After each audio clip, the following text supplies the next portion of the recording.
বিসমিল্লাহির রহমানির রহিম। আলহামদুলিল্লাহি রাব্বিল আলামিন ওয়াসসালাতু ওয়াসসালামু আলা রাসূলিহিল কারীম ওয়া আলা আলিহি ওয়া সাহবিহি আজমাইন, আম্মা বাদ। বাবুন ফি বায়ানে মা ইউস্তাহাব্বু আও ইউবাহু ফি'লুহু ফিস সালাহ। দর্শের বিষয় হচ্ছে নামাজের মধ্যে মুস্তাহাব কাজগুলি অথবা মুবাহ জায়েজ কাজগুলি সম্পর্কে। প্রথম বস্তু যেটি, সেটি হচ্ছে সুন্নত অর্থাৎ মুস্তাহাব। সুন্নত কাজগুলি মুস্তাহাব। ইউসান্নু লিল মুসাল্লি রাদ্দুল মারে মিন আমামিহি করিবাম মিনহু। প্রথম বিষয় যেটি মুস্তাহাব বা সুন্নত কাজ, তা হচ্ছে যে কোনো নামাজের সামনে দিয়ে, মুসল্লির সামনে দিয়ে কোনো ব্যক্তি যদি অতিক্রম করে তাহলে তাকে বাধা প্রদান করা, তাকে যেতে বাধা দেওয়া, যে আমার সামনে দিয়ে যাবে না, নামাজের অবস্থায় বাধা দেওয়া। এটি একটি হরকত, নড়াচড়া কর্ম, যেটি নামাজের সাধারণত পরিপন্থী। কারণ নামাজের অবস্থায় কোনো নড়াচড়া করা, হরকত করা, এগুলি কি নামাজের পরিপন্থী, কিন্তু নামাজের উদ্দেশ্যে, শরীয়তি উদ্দেশ্যে করা যাবে। তার মধ্যে এটি একটি শরীয়তি উদ্দেশ্যে। একজন মানুষ নামাজের সামনে দিয়ে যাচ্ছে, তাকে, তার জন্য হাত বাড়ানো যাবে, এই হরকত এমনি তো আর করা যাবে না, কিন্তু এই ক্ষেত্রে করা যাবে। আর এই কাজটি শুধু জায়েজ নয়, বরং কি সুন্নাত, সুন্নাত বলেন অথবা মুস্তাহাব, যা সুন্নাত তাই মুস্তাহাব। তাই বলছেন ইউসান্নু লিল মুসাল্লি, মুসাল্লির জন্য সুন্নত হচ্ছে রাদ্দুল মারে, অতিক্রমকারীকে বাধা দান করা। রাদ মানে তাকে রদ করা, বাধা প্রদান করা। মিন আমামিহি, তার সামনে দিয়ে, তার সামনে দিয়ে যে অতিক্রমকারী তাকে বাধা প্রদান করা। যে ব্যক্তি তার নিকটে আছে, কাছাকাছি, হাত দিয়ে বাধা দিতে পারবে, অর্থাৎ আপনার সেজদার জায়গার মধ্য দিয়ে অতিক্রম করতে আসছে, তাহলে সেখানে আপনার নামাজের জায়গায় দাঁড়িয়ে থেকেই হাতটা বাঁধা ছিল বুকের ওপর, বা রুকুতে ছিলেন, আপনি পট করে হাত বাড়িয়ে দিয়ে তাকে বাধা দিলেন, এটা চলবে। কিন্তু যদি আরো 2, 4, 5 হাত 10 হাত দূর দিয়ে সে অতিক্রম করে, তাহলে নামাজ ছেড়ে কি সামনের দিকে দৌড় দেবেন? না, এটা করবেন না। এই জন্য লেখক বলছেন করিবা মিনহু, যে ব্যক্তি নিকটে আছে, নিকট দিয়ে যাচ্ছে, আর হাত দিয়ে আপনি বাধা দিতে পারবেন, দেবেন। যতটা হাত দিয়ে বাধা দিলেন, এর মধ্যে ঢুকতে দিলেন না, তার বাকিটা ইশারা যে দেখো সামনে দিয়ে যাবে না। এটি মুস্তাহাব বা সুন্নাত কেন? কারণ নবী সাল্লাল্লাহু আলাইহি সাল্লামের আদেশ, লিকাউলিন নবী সাল্লাল্লাহু আলাইহি সাল্লাম, কারণ নবী সাল্লাল্লাহু আলাইহি সাল্লাম ইরশাদ করেছেন, ইযা কানা আহাদুকুম ইউসাল্লি, যখন তোমাদের কেউ নামাজ পড়বে, সালাতে থাকবে, ইযা যখন, কানা আহাদুকুম তোমাদের কেউ, ইউসাল্লি নামাজ পড়বে, ফালা ইয়াদাউ আহাদান ইয়ামুরু বাইনা ইয়াদাইহি, যেই ব্যক্তি তার সামনে দিয়ে অতিক্রম করবে তাকে ছাড়বে না, ছেড়ে দেবে না, তাকে মানে বাধা দেবে। ফালা ইয়াদাউ আহাদান, এমন কাউকে ছেড়ে দেবে না। ওয়াদা ইয়াদাউ মানে ছেড়ে দাও, এমন কোন ব্যক্তিকে ছেড়ে দেবে না যে ইয়ামুরু বাইনা ইয়াদাইহি, যে সামনে দিয়ে চলে যাবে, সামনে দিয়ে চলে যাচ্ছে আর আপনি ছেড়ে দিচ্ছেন যে আমি তো নামাজে ব্যস্ত আছি, না, বাধা দেন। ফাইন আবা, যদি অস্বীকার করে, বাধা দিলেন তারপরে না, ও জবরদস্তি যাবে, এরকম কিছু বেয়াদব টাইপের লোক আছে, জাহেল আছে, হয় বেয়াদব না হলে জাহেল, ওর নামাজের এহতেরাম নেই, আর না হলে মূর্খ, জাহেল, জানেই না এই মাসলা। ফাইন আবা, যদি অস্বীকার করে বাধা মানতে, ফাল ইউকাতিলহু, তাহলে তার বিরুদ্ধে যুদ্ধ করবে, শাব্দিক অর্থে যুদ্ধ করবে। কাতাল ইউকাতিল মানে লড়াই করা, তার বিরুদ্ধে লড়াই করবে। কত তাকিদ তাহলে এই মাসলা রয়েছে নবী সাল্লাল্লাহু আলাইহি ওয়াসাল্লামের পক্ষ থেকে। ফাল ইউকাতিলহু, তার বিরুদ্ধে যুদ্ধ করবে। ওলামারা বলেছেন যে যুদ্ধ করা মানে মারামারি লাগিয়ে দেবে না, বরং তার মানে ফালিয়াদফাহু বিল কুওয়া, বল প্রয়োগ করে বাধা দেবে। হাত দিয়ে ইশারার বাধা দিয়েছিলেন, থামছে না, এড়িয়ে চলে আসে, আপনার হাতকে সরিয়ে দিবে, হাতকে এমন করে শক্ত করে দেবেন যাতে যেতেই না পারে। এটা হচ্ছে ইয়াদফাহু বিল কুওয়া, বল প্রয়োগ করে বাধা দেন তাকে আপনার জায়গাতে থেকে। কারণ একটি হাদিস আছে, ফাইন্নাহু শায়তান, এ হচ্ছে শয়তান। বাধা দেওয়ার পরেও, ইশারা করার পরেও সে মানলো না, যখন অমান্য করছে, জবরদস্তি যাবে, তার মানে সে শয়তান, ফাইন্নাহু শায়তান। আর শয়তানের বিরুদ্ধে জিহাদের, লড়াইয়ের আদেশ দেওয়া হয়েছে, সুতরাং এই শয়তানের বিরুদ্ধে জিহাদ করো, ঠিক আছে। আর এখানে বলা হয়েছে আরেকটি শব্দ, অর্থ একই, ফাইন্না মাহুল কারিন, তার সাথে তার শয়তান সঙ্গী রয়েছে। কারিন বলা হয় ওই সঙ্গীকে, যেই সঙ্গী মানুষের জন্মের থেকে তার সাথে নিযুক্ত করা হয়। এ সম্পর্কে হাদিস শুনিয়েছি, যারা শুনেছেন মনে আছে যে মানুষের জন্মের সাথে সাথে আল্লাহ রাব্বুল আলামিন তার সাথে একটি কি করেন, জিনকে নিযুক্ত করে দেন, আরেকটি ফেরেশতা নিযুক্ত করেন। ফেরেশতা একে বলা হয়েছে তার ভালো সঙ্গী, সেও সঙ্গী কারিন, কিন্তু ভালো সঙ্গী, সৎসঙ্গী। এ সৎসঙ্গী ফেরেশতা কি করে, তার হেফাজত করে, তার দেখাশোনা করে, সৎ পরামর্শ দেয়, এ হচ্ছে বেতানা সলেহা। আর শয়তান যে সবসময় অসহসা দিতে, কুমন্ত্রণা দিতে থাকে, দুষ্টামির চিন্তা নিয়ে আসতে থাকে, যে কি করলি রে, তোর মতো যৌবনকালে কত কে কি করলো, তুই কি করলি, এত টাকা পয়সা ইনকাম করলি, ঘরে তো একটা ডিশ লাগাইতে পারলি না, কত কে ফিল্ম দেখছে জীবনে, তুই ফিল্ম দেখলি না, ঠিক না, আমরা যারা সার্কাস সিনেমা দেখিনি, আমাদের কাছে ওই কারিন শয়তান মাঝে মাঝে এসে ওয়াসওয়াসা দেয় যে দুনিয়াতে এক একবার করেও তো মানুষ তওবা করে, তুই না সার্কাস কেমন তা জানলি, না সিনেমায় কেমন জানলি, কি করলি? ব্লু ফিল্ম শুধু ব্লু ব্লু শুনে থাকলি, ব্লু না কালো না লাল তাই দেখলি না, ঠিক না? এইভাবে ওই কারিন যে শয়তান আছে ওয়াসওয়াসা দিতে থাকে। নবী সাল্লাল্লাহু আলাইহি ওয়াসাল্লাম কি বলছেন? ফাইন্না মাহুল কারিন, এই যে তোমার সামনে দিয়ে, নামাজের সামনে দিয়ে নাফরমানি করে চলে যাচ্ছে আর বাধাও মানতে চাইছে না, বাধা এড়িয়ে চলে যেতে চাইছে, তার সাথে এখন তার গায়ে শয়তান সওয়ার আছে, ওই শয়তান যে শয়তান তার জন্মকাল থেকে ওর সাথে নিযুক্ত করা আছে, তার সাথে ওই কারিন, তার বন্ধু আছে, শয়তান বন্ধু। এই শয়তান সারা জীবন যেহেতু মানুষকে, যার সাথে নিযুক্ত আছে, তাকে খারাপ কাজের জন্য কুমন্ত্রণা দিতে থাকে, অশ্বাসা দিতে থাকে, কাল কিয়ামতে ওর ওপরে দোষ চাপাবে। পাপী লোকেরা, গুনাহগার লোকেরা ওই শয়তানের উপর দোষ চাপাবে। তখন ওই শয়তান কারিন করবে কি, বলছে আমার কি দোষ, জবরদস্তি করেছিলাম, তাকে বেঁধে রেখেছিলাম, নামাজ পড়তে যেতে দিনে, তাকে জবরদস্তি করে গুনাহ করিয়েছিলাম। কালা কারিন, সূরা কাফে কারিন বলে বলা হয়, কালা কারিনহু রব্বানা মা আতগাইতুহু। কারিন তখন আল্লাহর সামনে নিজের সাফাই পেশ করবে, রব্বানা, হে আল্লাহ, হে রব, মা আতগাইতুহু, ওকে আমি জবরদস্তি গুমরাহ করিনি, ওয়ালাকিন কানা ফি দালালিম বাইদ, সেই তো স্পষ্ট গুমরাহিতে ছিল, নিজেই পাপ করতো, আমি করিয়েছি জবরদস্তি করে, কখনো জবরদস্তি তার হাত পা ধরে বেঁধে করাইনি। কালা কারিনহু রব্বানা মা আতগাইতুহু ওয়ালাকিন কানা ফি দালালিম বাইদ, এই যে কারিন বলা হয়েছে, ওই কারিনের কথা এখানে বলা হয়েছে। এর সাথে ওই কারিন শয়তান এখন কাজ করছে, ওকে এখন আত্ম অহংকারের মধ্যে তুই যেতে দিবি না, আমি যাবো নামাজের সামনে দিয়ে, আমার কাজ আছে, বাধা কেন দিবি তুই, ঠিক আছে? রাওয়াহু মুসলিম, একটু দূর দিয়ে যেতে পারবে না, যাবে না, রাওয়াহু মুসলিম, হাদিসটি মুসলিম শরীফের। তাহলে এই হাদিসের আলোকে মুসল্লির জন্য সুন্নত হচ্ছে, যদি তার সামনে দিয়ে কেউ অতিক্রম করে তাকে কি করতে হবে? বাধা দিতে হবে। এই কাজটি মুবাহ না মুস্তাহাব? সুন্নত বা মুস্তাহাব। লাকিন ইযা কানা আমামাল মুসাল্লি সুতরাহ আই শাইউন মুরতাফিউন মিন জিদারিন আও নাহওয়িহি ফালা বাসা আন ইউমাররা মিন ওয়ারাইহা।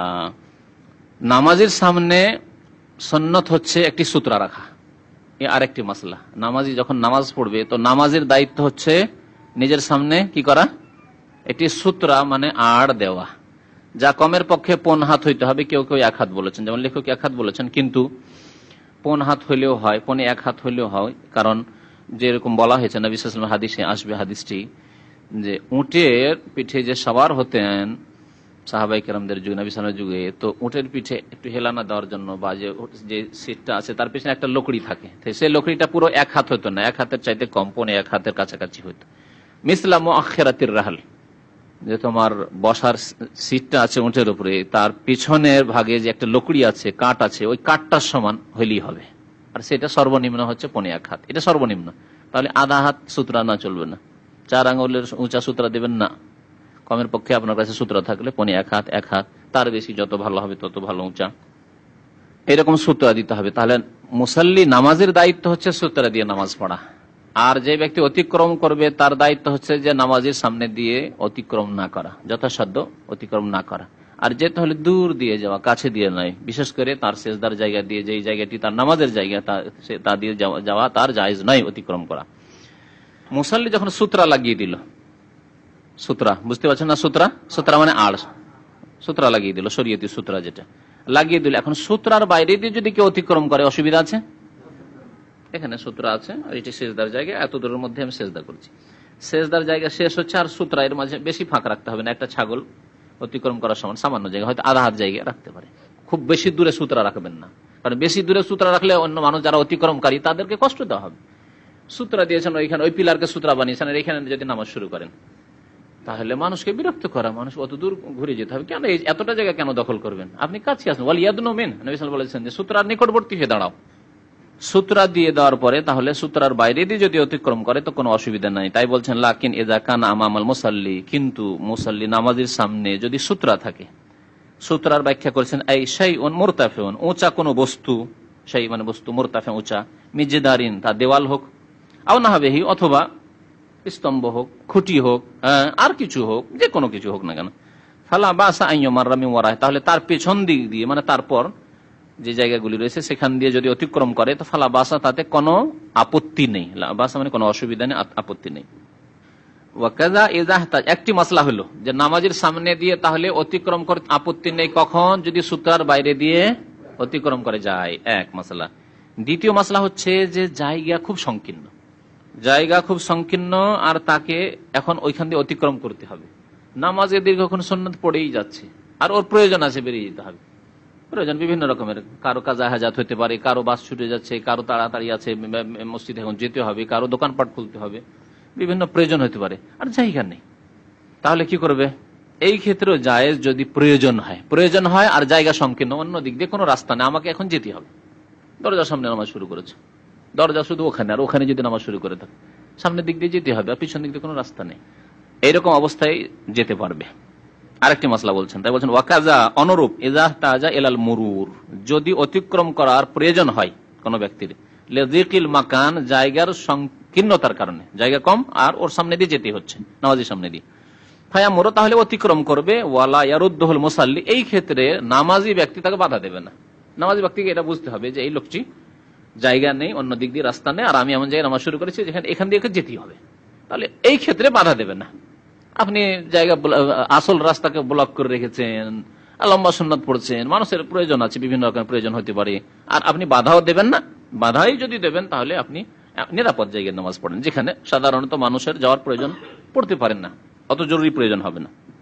দুইটি মাসলা হয়ে গেল, তাহলে এগুলি কি জায়েজ, তাহলে মানে অতিক্রম করা জায়েজ, নামাজের মধ্যে যেগুলি জায়েজ তাহলে অতিক্রম করা জায়েজ। 3 নম্বর হচ্ছে যে মাসলা ইখতিলাফ রয়েছে, কিন্তু লেখকের মত এটি, তিনি বলছেন যদি হারামে হয়, অর্থাৎ মক্কাতুল মুকাররমা হয়।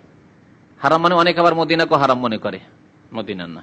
কিছু ফুকাহাদের মত হচ্ছে, তার মধ্যে লেখক একজন, যে মক্কাতুল মুকাররমায় সূত্রা নেই, অর্থাৎ মক্কাতুল মুকাররমা কাবা শরীফের মসজিদে নামাজের সামনে দিয়ে যে কোনো সময় যেতে পারে, একদল ফুকাহা কেরামদের মত। তবে অন্য আরেক দল, বরং অধিকাংশ আলেমদের, বরং এটি হচ্ছে সহিহ যে না, কাবা শরীফের মসজিদের কোনো এইরকম বৈশিষ্ট্য নেই, তবে সেখানে ভিড় ভাড়ের কারণে যদি মজবুর হয় তাহলে আগের মশলাটির মতো জায়গা নেই, লোকজনকে যেতে হবে, নামাজ চলতেই আছে, উপায় নেই, আপনাকে তওয়াফ থেকে বেরিয়ে যেতেই হবে, অথবা নামাজ লোক পড়তে আছে, আপনাকে এখন বেরিয়ে যেতে হবে, গাড়ি ধরতে বা যে কোনো কাজে আপনার মসজিদ থেকে বেরোতে হবে। যেদিকে যাচ্ছেন শুধু নামাজি আর নামাজি, বিশেষ করে যখন তওয়াফ করে আপনি 7 চক্কর দিয়ে বের হচ্ছেন আর মাকামে ইব্রাহিমের দিকে বেরোবেন, তখন আপনি বের হওয়ার উপায় নেই আপনার নামাজির সামনে না গেলে। এগুলি ক্ষেত্র, এগুলি মক্কাতুল মুকাররমার সাথে খাস না, যে কোনো জায়গায় এইরকম বড় যদি ইজতেমা থাকে, গ্যাদারিং থাকে, আর ওইখানে এইরকম ভিড় ভাড়, নামাজ চারিদিকে নামাজি আর নামাজি, আর আপনাকে বের হইতে হবে সেই মজলিস থেকে। বড় বড় জলসা হয় আমাদের দেশে, যাতে 2, 4, 5 হাজার, 10 হাজার, 20 হাজার মানুষ থাকে, এখন ওর মধ্যে থেকে আপনাকে বেরিয়ে যেতে হবে। আর নামাজ, সবাই নামাজ পড়ছে, হয়তো নামাজ হচ্ছে, তাহলে কি করবেন? সুন্নাত পড়ছে লোকেরা, যদি ইমামের সাথে নামাজ পড়ে তো আরেক মাসলা, আবার ইমামের সূত্রাই যথেষ্ট, কাতারের মধ্যে দিয়ে যেতে পারবেন। এই মাসলা জানা আছে কিনা? না জানা থাকলে জানা নেন, অনেকে হয়তো জানা নেই। ইমাম সাহেবের সামনে সূত্রা দেওয়া আছে, আর নামাজ পড়ছিলেন আপনি, নামাজ পড়তে পড়তে দেখলেন যে না, আমাকে এখন তো বের হইতে হবে নামাজের অবস্থা, তাই নামাজের কাতারের মধ্যে দিয়ে যাতায়াত করতে পারেন, কোনো অসুবিধা নেই। সূত্রাতুল ইমামে সূত্রাতুল লিমান খালফা, মুহাদ্দিসিন কেরামরা এই অধ্যায় কায়েম করেছেন যে ইমামের সূত্রাই মুক্তাদির জন্য যথেষ্ট। তো ইমামের সামনে যে সূত্র দেওয়া আছে, সুতরাং আর মধ্যখানে প্রত্যেক জনের জন্য, মুক্তাদিদের জন্য কোনো সূত্র আড়ের দরকার নেই। কাতার মধ্যে দিয়ে এপার থেকে ওপার প্রয়োজন, আপনি এদিকে আছেন, বাথরুম এদিকে আছে, আপনাকে এখন যেতে হবে ওইদিকে, যেতে পারেন কাতারের মধ্যে দিয়ে, এখানে ইমাম, আর এই কাতারগুলির মধ্যে দিয়ে, লাইনের মধ্যে দিয়ে যেতে পারবেন। এই মাসলাটি আবার আলাদা। তো লেখক বলতে চাইছেন ওয়াকাজা ইযা কানা ইউসাল্লি ফিল হারাম, অনুরূপ যদি হারামে নামাজ পড়ে, অর্থাৎ মক্কাতুল মুকাররমে নামাজ পড়ে, মসজিদে হারামে, ফালা ইয়ামনাউল মুরুরা বাইনা ইয়াদিহি, তার সামনে দিয়ে কেউ যদি অতিক্রম করে তাকে বাধা দেবে না, তিনি বাধা দিতে নিষেধ করছেন। অর্থাৎ এই ক্ষেত্রে তাহলে মক্কাতুল মুকাররমায় কি নেই? সূত্রা, হারাম শরীফে সূত্রা নেই তার মতে। তিনি একটি দলিল পেশ করেছেন, কি বলছেন? লিআন্নান নবী সাল্লাল্লাহু আলাইহি ওয়াসাল্লাম কানা ইউসাল্লি বিমাক্কাতা, কারণ নবী সাল্লাল্লাহু আলাইহি ওয়াসাল্লাম মক্কায় নামাজ পড়তেন, সেই সময় ওয়ান্নাসু ইয়ামুরুনা বাইনা ইয়াদিহি, আর লোকেরা তার সামনে দিয়ে অতিক্রম করত, ওয়ালাইসা দুনাহুম সূত্রা, আর নবী সাল্লাল্লাহু আলাইহি ওয়াসাল্লামের সামনে বা তাদের মাঝে, আর নবীর মাঝে সাল্লাল্লাহু আলাইহি ওয়াসাল্লামের মাঝে কোনো সূত্রা ছিল না। রাওয়াহুল খামসা, হাদিসটি মুসনাদ আহমদে রয়েছে, আবু দাউদ, নাসাই, তিরমিজি, ইবনে মাজাহ, 5টি কিতাবে রয়েছে। দলিল শুনলেন? তাহলে যারা বলছে হারাম শরীফে, কাবা শরীফে সূত্রার দরকার নেই, সূত্রা দেওয়া অসম্ভব, এতগুলি লোকের মধ্যে প্রত্যেকে সূত্রা দিবে, অসম্ভব নয়, অসম্ভব কাজ। সূত্রা দিবেন, সূত্রা দিয়ে আরো বাধা সৃষ্টি করবে, মানুষের তো প্রয়োজন, হ্যাঁ, সবাই আটকে যাবে। তো সূত্রা নবী সাল্লাল্লাহু আলাইহি ওয়াসাল্লাম দেননি, এই জন্য যে সূত্রা ওখানে দেওয়া অসুবিধা, অন্যদের জন্য অসুবিধার কারণ। তারপর এটা শুনে নেন, উনি যে এভাবে দলিলটা পেশ করে হারাম শরীফে জায়েজ করে দিয়েছেন, তার উত্তরটা দেবো। কারণ যারা গবেষক আলেমা তারা বলেছেন না, হারামে হলেও যদি আপনি বাঁচতে পারেন নামাজের সামনে দিয়ে যাওয়া থেকে, তাহলে বাঁচতে হবে। বাঁচতে না পারেন, আপনাকে যেতে হচ্ছে, তখন আপনার জন্য জায়েজ। আর এটি শুধু মক্কার সাথে খাস না, মদিনায় হোক, সারা পৃথিবীর যে কোনো জায়গায় হোক, যে কোনো ভিড় ভাড়ের মধ্যে হোক, বড় জামে মসজিদ, আর সুন্নাত লোকেরা পড়তে আছে, সামনের দিকে আপনি মধ্য কাজ, এদিকে গেলেও নামাজের সামনে যেতে হবে, ওইদিকে গেলেও নামাজের সামনে যেতে হবে, আর আপনাকে যেতে হবে মসজিদ থেকে বেরিয়ে। এখন লোকেরা সুন্নাত পড়তে আছে, কি করবেন? বসে থাকলে অনেক সময় মসজিদ খারাপ করে দিতে পারেন আপনি, বসে থাকবেন নাকি? তাহলে বোঝা গেল যে মসজিদ হারামের সাথে মাসলা খাস নয়, যদিও কিছু ওলামারা ফুকাহারা বলেছেন, তার মধ্যে তিনি একজন। তো তিনি কি বলছেন দলিলটি? তো দলিলটি জবাব শোনার জন্য এই মাসলাটি শোনেন যে সূত্রা লাগানোটা কি, ওয়াত্তেখাযু সূত্রাতে সুন্নাতুন, সূত্রা লাগানো কি সুন্নাত ফি হাক্কিল মুনফারিদে, একাকী নামাজের জন্য আর ইমামের জন্য। এর দ্বারা বোঝা গেল যে মুক্তাদিকে প্রত্যেকে নিজের নিজের সূত্রা লাগাতে হবে না, হবে না, প্রয়োজনই নেই, নিষ্প্রয়োজন কাজ। কারণ মুক্তাদির সূত্রা কোনটি? ইমামের যে সূত্রটি, ওটি হচ্ছে মুক্তাদির সূত্রা। তাহলে সূত্রা কাকে লাগাইতে হবে? আর দিয়ে নামাজ পড়তে হবে, একাকী নামাজিকে, মুনফারিদকে আর ইমামকে। আর এদের ক্ষেত্রে হুকুম কি সূত্রা লাগানোর? আর রেখে নামাজ পড়া সুন্নাত। নবী করিম সাল্লাল্লাহু আলাইহি ওয়াসাল্লাম মক্কাতুল মুকাররমে নামাজ পড়েছেন আর সূত্রা লাগাননি এই জন্য যে সুন্নত কাজ মাঝে মাঝে নবী সাল্লাল্লাহু আলাইহি ওয়াসাল্লাম ছেড়ে দিতেন। হ্যাঁ, ফরজের মতো না হয়, সুন্নত মাঝে মাঝে নবী সাল্লাল্লাহু আলাইহি ওয়াসাল্লাম ছেড়ে দিতেন, এই ব্যাপারে কোনো দ্বিমত নেই। তাহলে মনে রাখবেন যে দাড়ি রাখা সুন্নত নয়, না হলে মাঝে মাঝে নবী সাল্লাল্লাহু আলাইহি ওয়াসাল্লাম ছেড়ে নিতেন। বুঝতে পেরেছেন মাসলা? এবার এই ফতোয়া খবরদার দিবেন না, আর যারা দিবে তারা গোমরা করছে। মনে রাখবেন যে দাড়ি সুন্নাত, দাড়ি সুন্নাত, দাড়ি ওয়াজিব। নবী সাল্লাল্লাহু আলাইহি সাল্লাম সুন্নত কাজ অনেক সময় ছেড়েছেন, কারণ যাতে করে লোকেরা ওয়াজিব না মনে করে এবং উম্মতের জন্য সহজ করার জন্য। কখনো আপনি ছাড়তে বাধ্য হলে ছাড়বেন। তো হাদিসে আছে যে নবী সাল্লাল্লাহু আলাইহি সাল্লাম বিনা সূত্রায় মক্কায় নামাজ পড়েছেন, কিন্তু এই কথা তো বলেননি যে মক্কায় তোমরা সূত্রা লাগায় না। সূত্রার হুকুম হচ্ছে আম হুকুম সব জায়গায়। আর মানুষের ওজরের কারণে, অসুবিধার কারণে নামাজের সামনে দিয়ে যাওয়ার হুকুম, এটি হচ্ছে আম, মক্কাতে হোক আর অন্য জায়গায় হোক। সুতরাং হারামের বৈশিষ্ট্য, মক্কাতুল মুকাররমার বৈশিষ্ট্য, কাবা শরীফের বৈশিষ্ট্য যে মসজিদে হারামে নামাজের সূত্রা লাগে না বা সামনে দিয়ে আপনি অতিক্রম করেন না, যথাসাধ্য বাঁচার চেষ্টা করবেন। কিন্তু যদি রাস্তা না পান অন্য জায়গায় যেমন, তেমনই হচ্ছে মসজিদে হারামের হুকুম।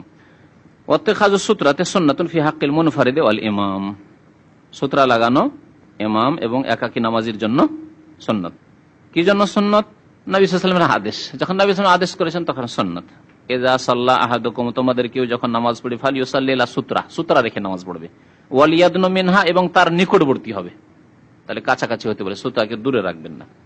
রাওয়াহু আবু দাউদ। মসজিদে অনেকে সুন্নাত পড়েন, মনে করছেন, মনে মনে নিয়ত করলেন যে আমার ওই যে দেয়ালটা আছে সামনের দিকে, না কি বলার দিকে, এটা ওইটা হচ্ছে সূত্রা, আর নামাজ পড়ছেন পিছনের কাতারে, সুন্নাত। যদি নিয়ত করেন যে আমার সূত্রা, ওইটা চলবে না, এটা সুন্নাতের খেলাফ। সুন্নাত হচ্ছে ওয়াল ইয়াদনু মিনহা, তার নিকটে এসে, সামনের দিকে কাতারে জায়গায় যখন খালি আছে, আপনি সুন্নাত পড়ছেন, পিছনে না পড়ে সামনের দিকে কাছে চলে আসেন, হয় দেয়ালের কাছে কাছে চলে আসেন প্রথম কাতারে, অথবা মধ্যখানে যে পিলার গুলি আছে পিলারের কাছে কাছে চলে আসেন, আর নিয়ত করেন যে আমার এই যে পিলারটি আছে এটি আমার সূত্রা, হয়ে গেল সূত্রা।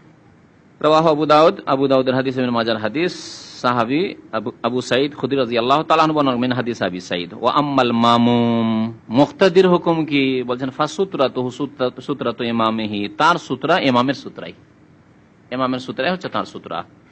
ওয়া লাইসা ইত্তিখাযু সূত্রাতি বিওয়াজিবিন, বলছেন সূত্রা লাগানো আড় রেখে নামাজ পড়া এটি ওয়াজিব নয়, ফরজ নয়, ওয়াজিব ফরজ নয়। কারণ কখনো কখনো নবী সাল্লাল্লাহু আলাইহি ওয়াসাল্লাম ছেড়েছেন, এর দলিল দিচ্ছেন হাদিস ইবনে আব্বাস। দেখেন নবী সাল্লাল্লাহু আলাইহি ওয়াসাল্লাম যদি আদেশ করেন আর যদি তা ছাড়ার কোনো প্রমাণ না থাকে, তো সাধারণত হুকুম হচ্ছে যে সেই হুকুমটি ওয়াজিব। আর যেখানে নবী সাল্লাল্লাহু আলাইহি ওয়াসাল্লাম আদেশ করেছেন আবার সুন্নাত বলা হচ্ছে, যেমন লেখক বলেন এখানে তো আদেশ, এখানে সুন্নাত কেমন করে বোঝা গেল? যখন তোমাদের কেউ নামাজ পড়বে তখন সূত্রা রেখে নামাজ পড়বে এবং সূত্রার নিকটবর্তী হবে, তা আদেশ কিনা? তাই নবীর আদেশ পালন করা ওয়াজিব হয় কিনা? ওয়াজিব হওয়া উচিত। কিন্তু ওয়াজিব কেন তিনি বললেন না, অথচ নবী সাল্লাল্লাহু আলাইহি ওয়াসাল্লামের আদেশ আর একটি হাদিসের কারণে? বোঝার চেষ্টা করুন ভালো করে, কি হাদিসটি? এই হাদিস এই জন্য ওয়াজিব নয় যে আব্দুল্লাহ বিন আব্বাস রাদিয়াল্লাহু তাআলা আনহুমা হাদিস বর্ণনা করেছেন, আন্নাহু সাল্লা ফি ফিজাইন, আন্নাহু সাল্লাল্লাহু আলাইহি ওয়াসাল্লাম সাল্লা ফি ফিজাইন, নবী সাল্লাল্লাহু আলাইহি ওয়াসাল্লাম একদিন খোলা মাঠে নামাজ পড়লেন। ফিজা মানে খোলা মাঠ, ফিজাই মানে খোলা মাঠে নামাজ পড়লেন। লাইসা বাইনা ইয়াদিহি শাই, তার সামনে কোনো সূত্রা বা কোনো কিছুই ছিল না, কোনো আড় ছিল না। তাহলে বিনা সূত্রায় যখন নবী সাল্লাল্লাহু আলাইহি ওয়াসাল্লাম কখন নামাজ পড়েছেন, তাহলে সূত্রা লাগানো নামাজের জন্য কি হয়ে গেল? দুই হাদিসের সমন্বয় করলে এক জায়গায় নবী সাল্লাল্লাহু আলাইহি ওয়াসাল্লাম ছেড়েছেন আর এক জায়গায় আদেশ করেছেন, তাইলে বোঝা গেল এই আদেশটি অবশ্যই পালনীয় নয়, সুন্নত, জি উত্তম পালনীয়, মুস্তাহাব বা সুন্নাত।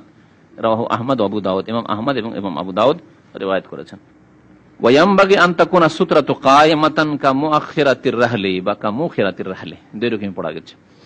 আর উচিত হচ্ছে যে সূত্রা আড় করবেন এটি দাঁড়ানো থাকবে, দাঁড় করে রাখবেন, ইয়ামবাগি মানে উচিত, উচিত হচ্ছে আন্তাকুনা সুতরা কায়েমা, সুতরাটি দাঁড়িয়ে থাকবে, মুখেরাতির রাহাল, যে উটের পিঠের ওপর সেটিকে কি বলে, পিছনে কখনো কখনো হেলানা দিতে হবে, অথবা পিছনে ঘষকে না পড়ে যায়, দ্রুত বেগে উঠ চলছে, পিছনে ঘষকে না পড়ে যায় সাওয়ারি, সেজন্য পেছন দিকে একটা কাঠ খাড়া করা থাকে, এখানে কাঠ খাড়া করা থাকে হেলানা দেওয়ার জন্য। জি, তো প্রায় পনে এক হাত থাকে। তো মুখেরাতির রাহাল ওই গদির শেষ অংশের লকড়ি, মুখেরা মানে লকড়িটির মতো, কাঠটির মতো দাঁড় করে রাখতে হবে। এই কাদরা জেরাইন, অর্থাৎ আনুমানিক সেটি এক হাত, জেরা মানে এক হাত, এই যে এটা হচ্ছে জেরা। সাওয়াউন কানাত দাকিকাতান আও আরিজা, আরেকটি মাসআলা বলছেন, আচ্ছা যে সূত্রা হইতে হবে, লম্বার দিক দিয়ে তো বোঝা গেল যে এক হাত বা পৌনে এক হাত হইতে হবে, কিন্তু চওড়াইতে কতটা হইতে হবে, চওড়াইতে কতটা মোটা হইতে হবে? কলমের মতো যদি চিকন থাকে, একটা ছড়ির মতো, চলবে না চলবে না? না এরকম পিলার মতো নামাজিকে পুরোটা ঢাকতে পারে এরকম হালাজেম? তো বলছেন না, ওইটা জরুরি না। সাওয়াউন কানাত দাকিকা, সে সূত্রটি অত্যন্ত চিকন হোক, দাকিকা মানে একেবারে চিকন, সরু সরু চিকন হোক, আও আরিজা অথবা চওড়া হোক, চওড়া হয়ে আছে গোটা দেওয়ালটি সূত্র, আপনার এই দেওয়াল পুরো সূত্রা, যে কোনো রকম হোক না কেন, কিন্তু খাড়া রাখতে হবে। যদি এটাকে ফেলে দেন, এটি আমার সূত্র, নিয়ত করলেন যে আমার সূত্র এই কলমটা, চলবে? ছড়িটি ফেলে দেন আমার সূত্র না, সূত্র চলতে পারে। বড় বোতল যদি হয় 2 লিটারে তাহলে সূত্র হয়ে যেতে পারে, এটি সূত্র হয়ে যেতে পারে, যে এলাশাই যে কোনো জিনিস সূত্র হইতে পারে। খাড়া থাকতে হবে। ওয়াল হিকমাত ফি ইত্তিখাযিহা, আচ্ছা কি রহস্য, হিকমত কি যে সূত্র লাগিয়ে নামাজ পড়তে হবে, এর হিকমত কি? বলছেন ওয়াল হিকমাত ফি ইত্তিখাযিহা, সূত্র লাগাবার হিকমত কি? বলছেন লিতামনা আল মাররা বাইনা ইয়াদাইহি ওয়া লিতামনা আল মুসাল্লিয়া মিনাল ইনশিগাল বিমা ওয়ারাহা। দুইটি উদ্দেশ্য, এক হচ্ছে মুসাল্লির নামাজের হেফাজত করা, যে সামনে সূত্রা থাকলে সে তার সামনে আর কি হচ্ছে না হচ্ছে সেদিকে যাবে না, তার খুশু ঠিক থাকবে, অন্য কিছুতে সে মশগুল হয়ে যাবে না, অন্যদিকে মন চলে যাবে না, অন্য মনস্কতা আসবে না। আর 2 নম্বর হচ্ছে যে অতিক্রমকারী নামাজের সামনে দিয়ে গুনাহগার, তাকে গুনাহ থেকে বাঁচাবার জন্য। আমি যদি সূত্র না লাগাই তো অতিক্রম করে সামনের দিকে, তো সে গুনাহগার হবে, এর থেকে বাঁচাবার জন্য। বলছে প্রথম হিকমত লিতামনা আল মাররা বাইনা ইয়াদাইহি, নামাজের সামনে দিয়ে অতিক্রমকারীকে বাধা দানের জন্য, যে দেখো সূত্র দেওয়া আছে, তার মানে এর ভিতরে ঢুকবে না, এটা আমার, এই জায়গা হচ্ছে আমার, তুমি যাবে ওটা দিয়ে যাও, তার বাইরে দিয়ে যাও, তাকে গুনাহ থেকে বাঁচালেন আর বাধা দিলেন। ওয়ালিতামনা আল মুসাল্লিয়া মিনাল ইনশিগাল বিমা ওয়ারাআহা, আর মুসাল্লিকে বাঁচাবার জন্য মিনাল ইনশিগাল বিমা ওয়ারাআহা, সূত্রার বাইরে যা কিছু আছে তাতে মশগুল হওয়া থেকে, তার মন সেই দিকে চলে যাওয়া থেকে।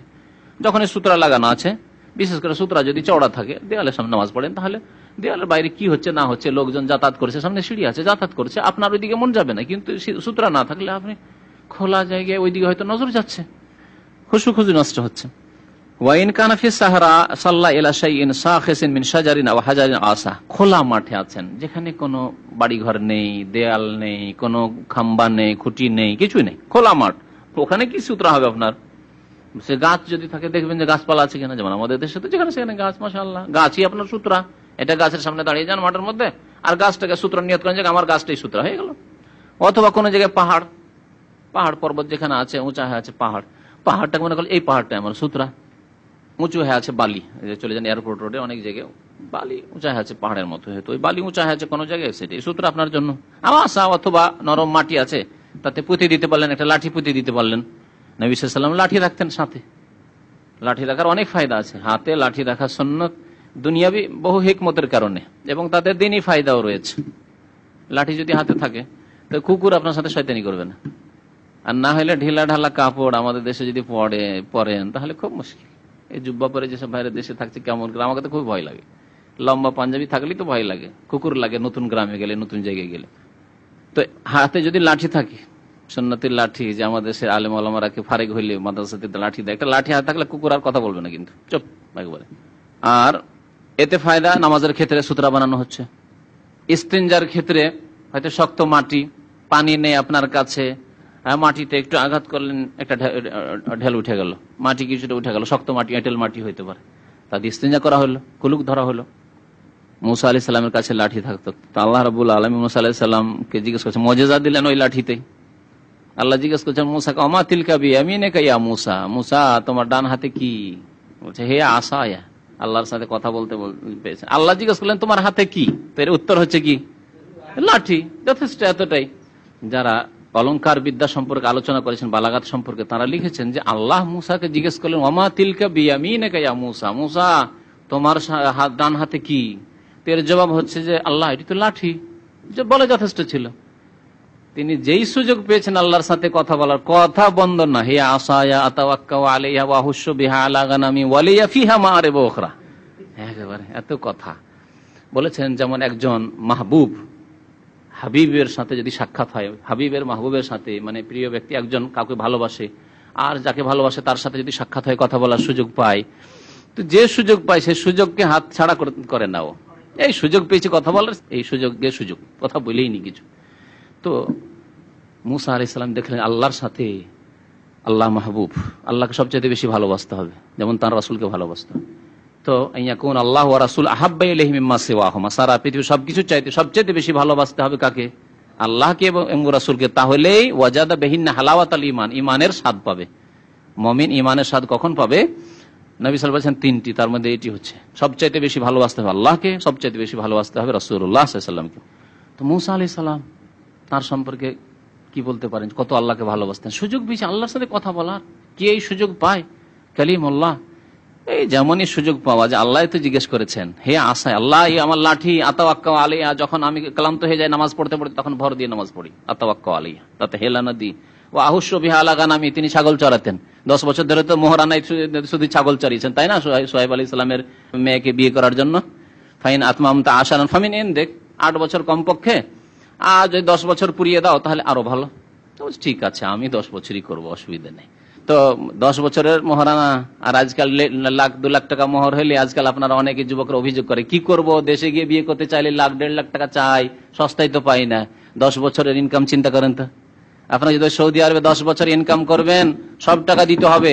আপনার শ্বশুর সাহেব যদি বলে যেখানে পেগাম দিচ্ছেন, দেবেন? কত লোভের রে, কত লোভ। 10 বছরের ইনকাম আমার নেবে। আর সোহাইব আলাইহিস সালাম 10 বছরের ইনকাম নিয়েছেন মুসা আলাইহিস সালামের কাছে। ইন্নী উরিদু আন উনকিহা ইহদাবনাতাইয়া হাতাইন, এই 2 মেয়ে আছে, তার মধ্যে একটি আমি তোমাকে দেব। আলা আনতা আজরানি সামানিয়া হিজাজ, শর্ত হচ্ছে যে 8 বছর আমার কাছে চাকর থাকতে হবে, কাজ করে দিতে হবে আমার বাড়ির। ফাইন আতমামতা আশারান, আর 10 বছর করে দাও, তাহলে তোমার মর্জি।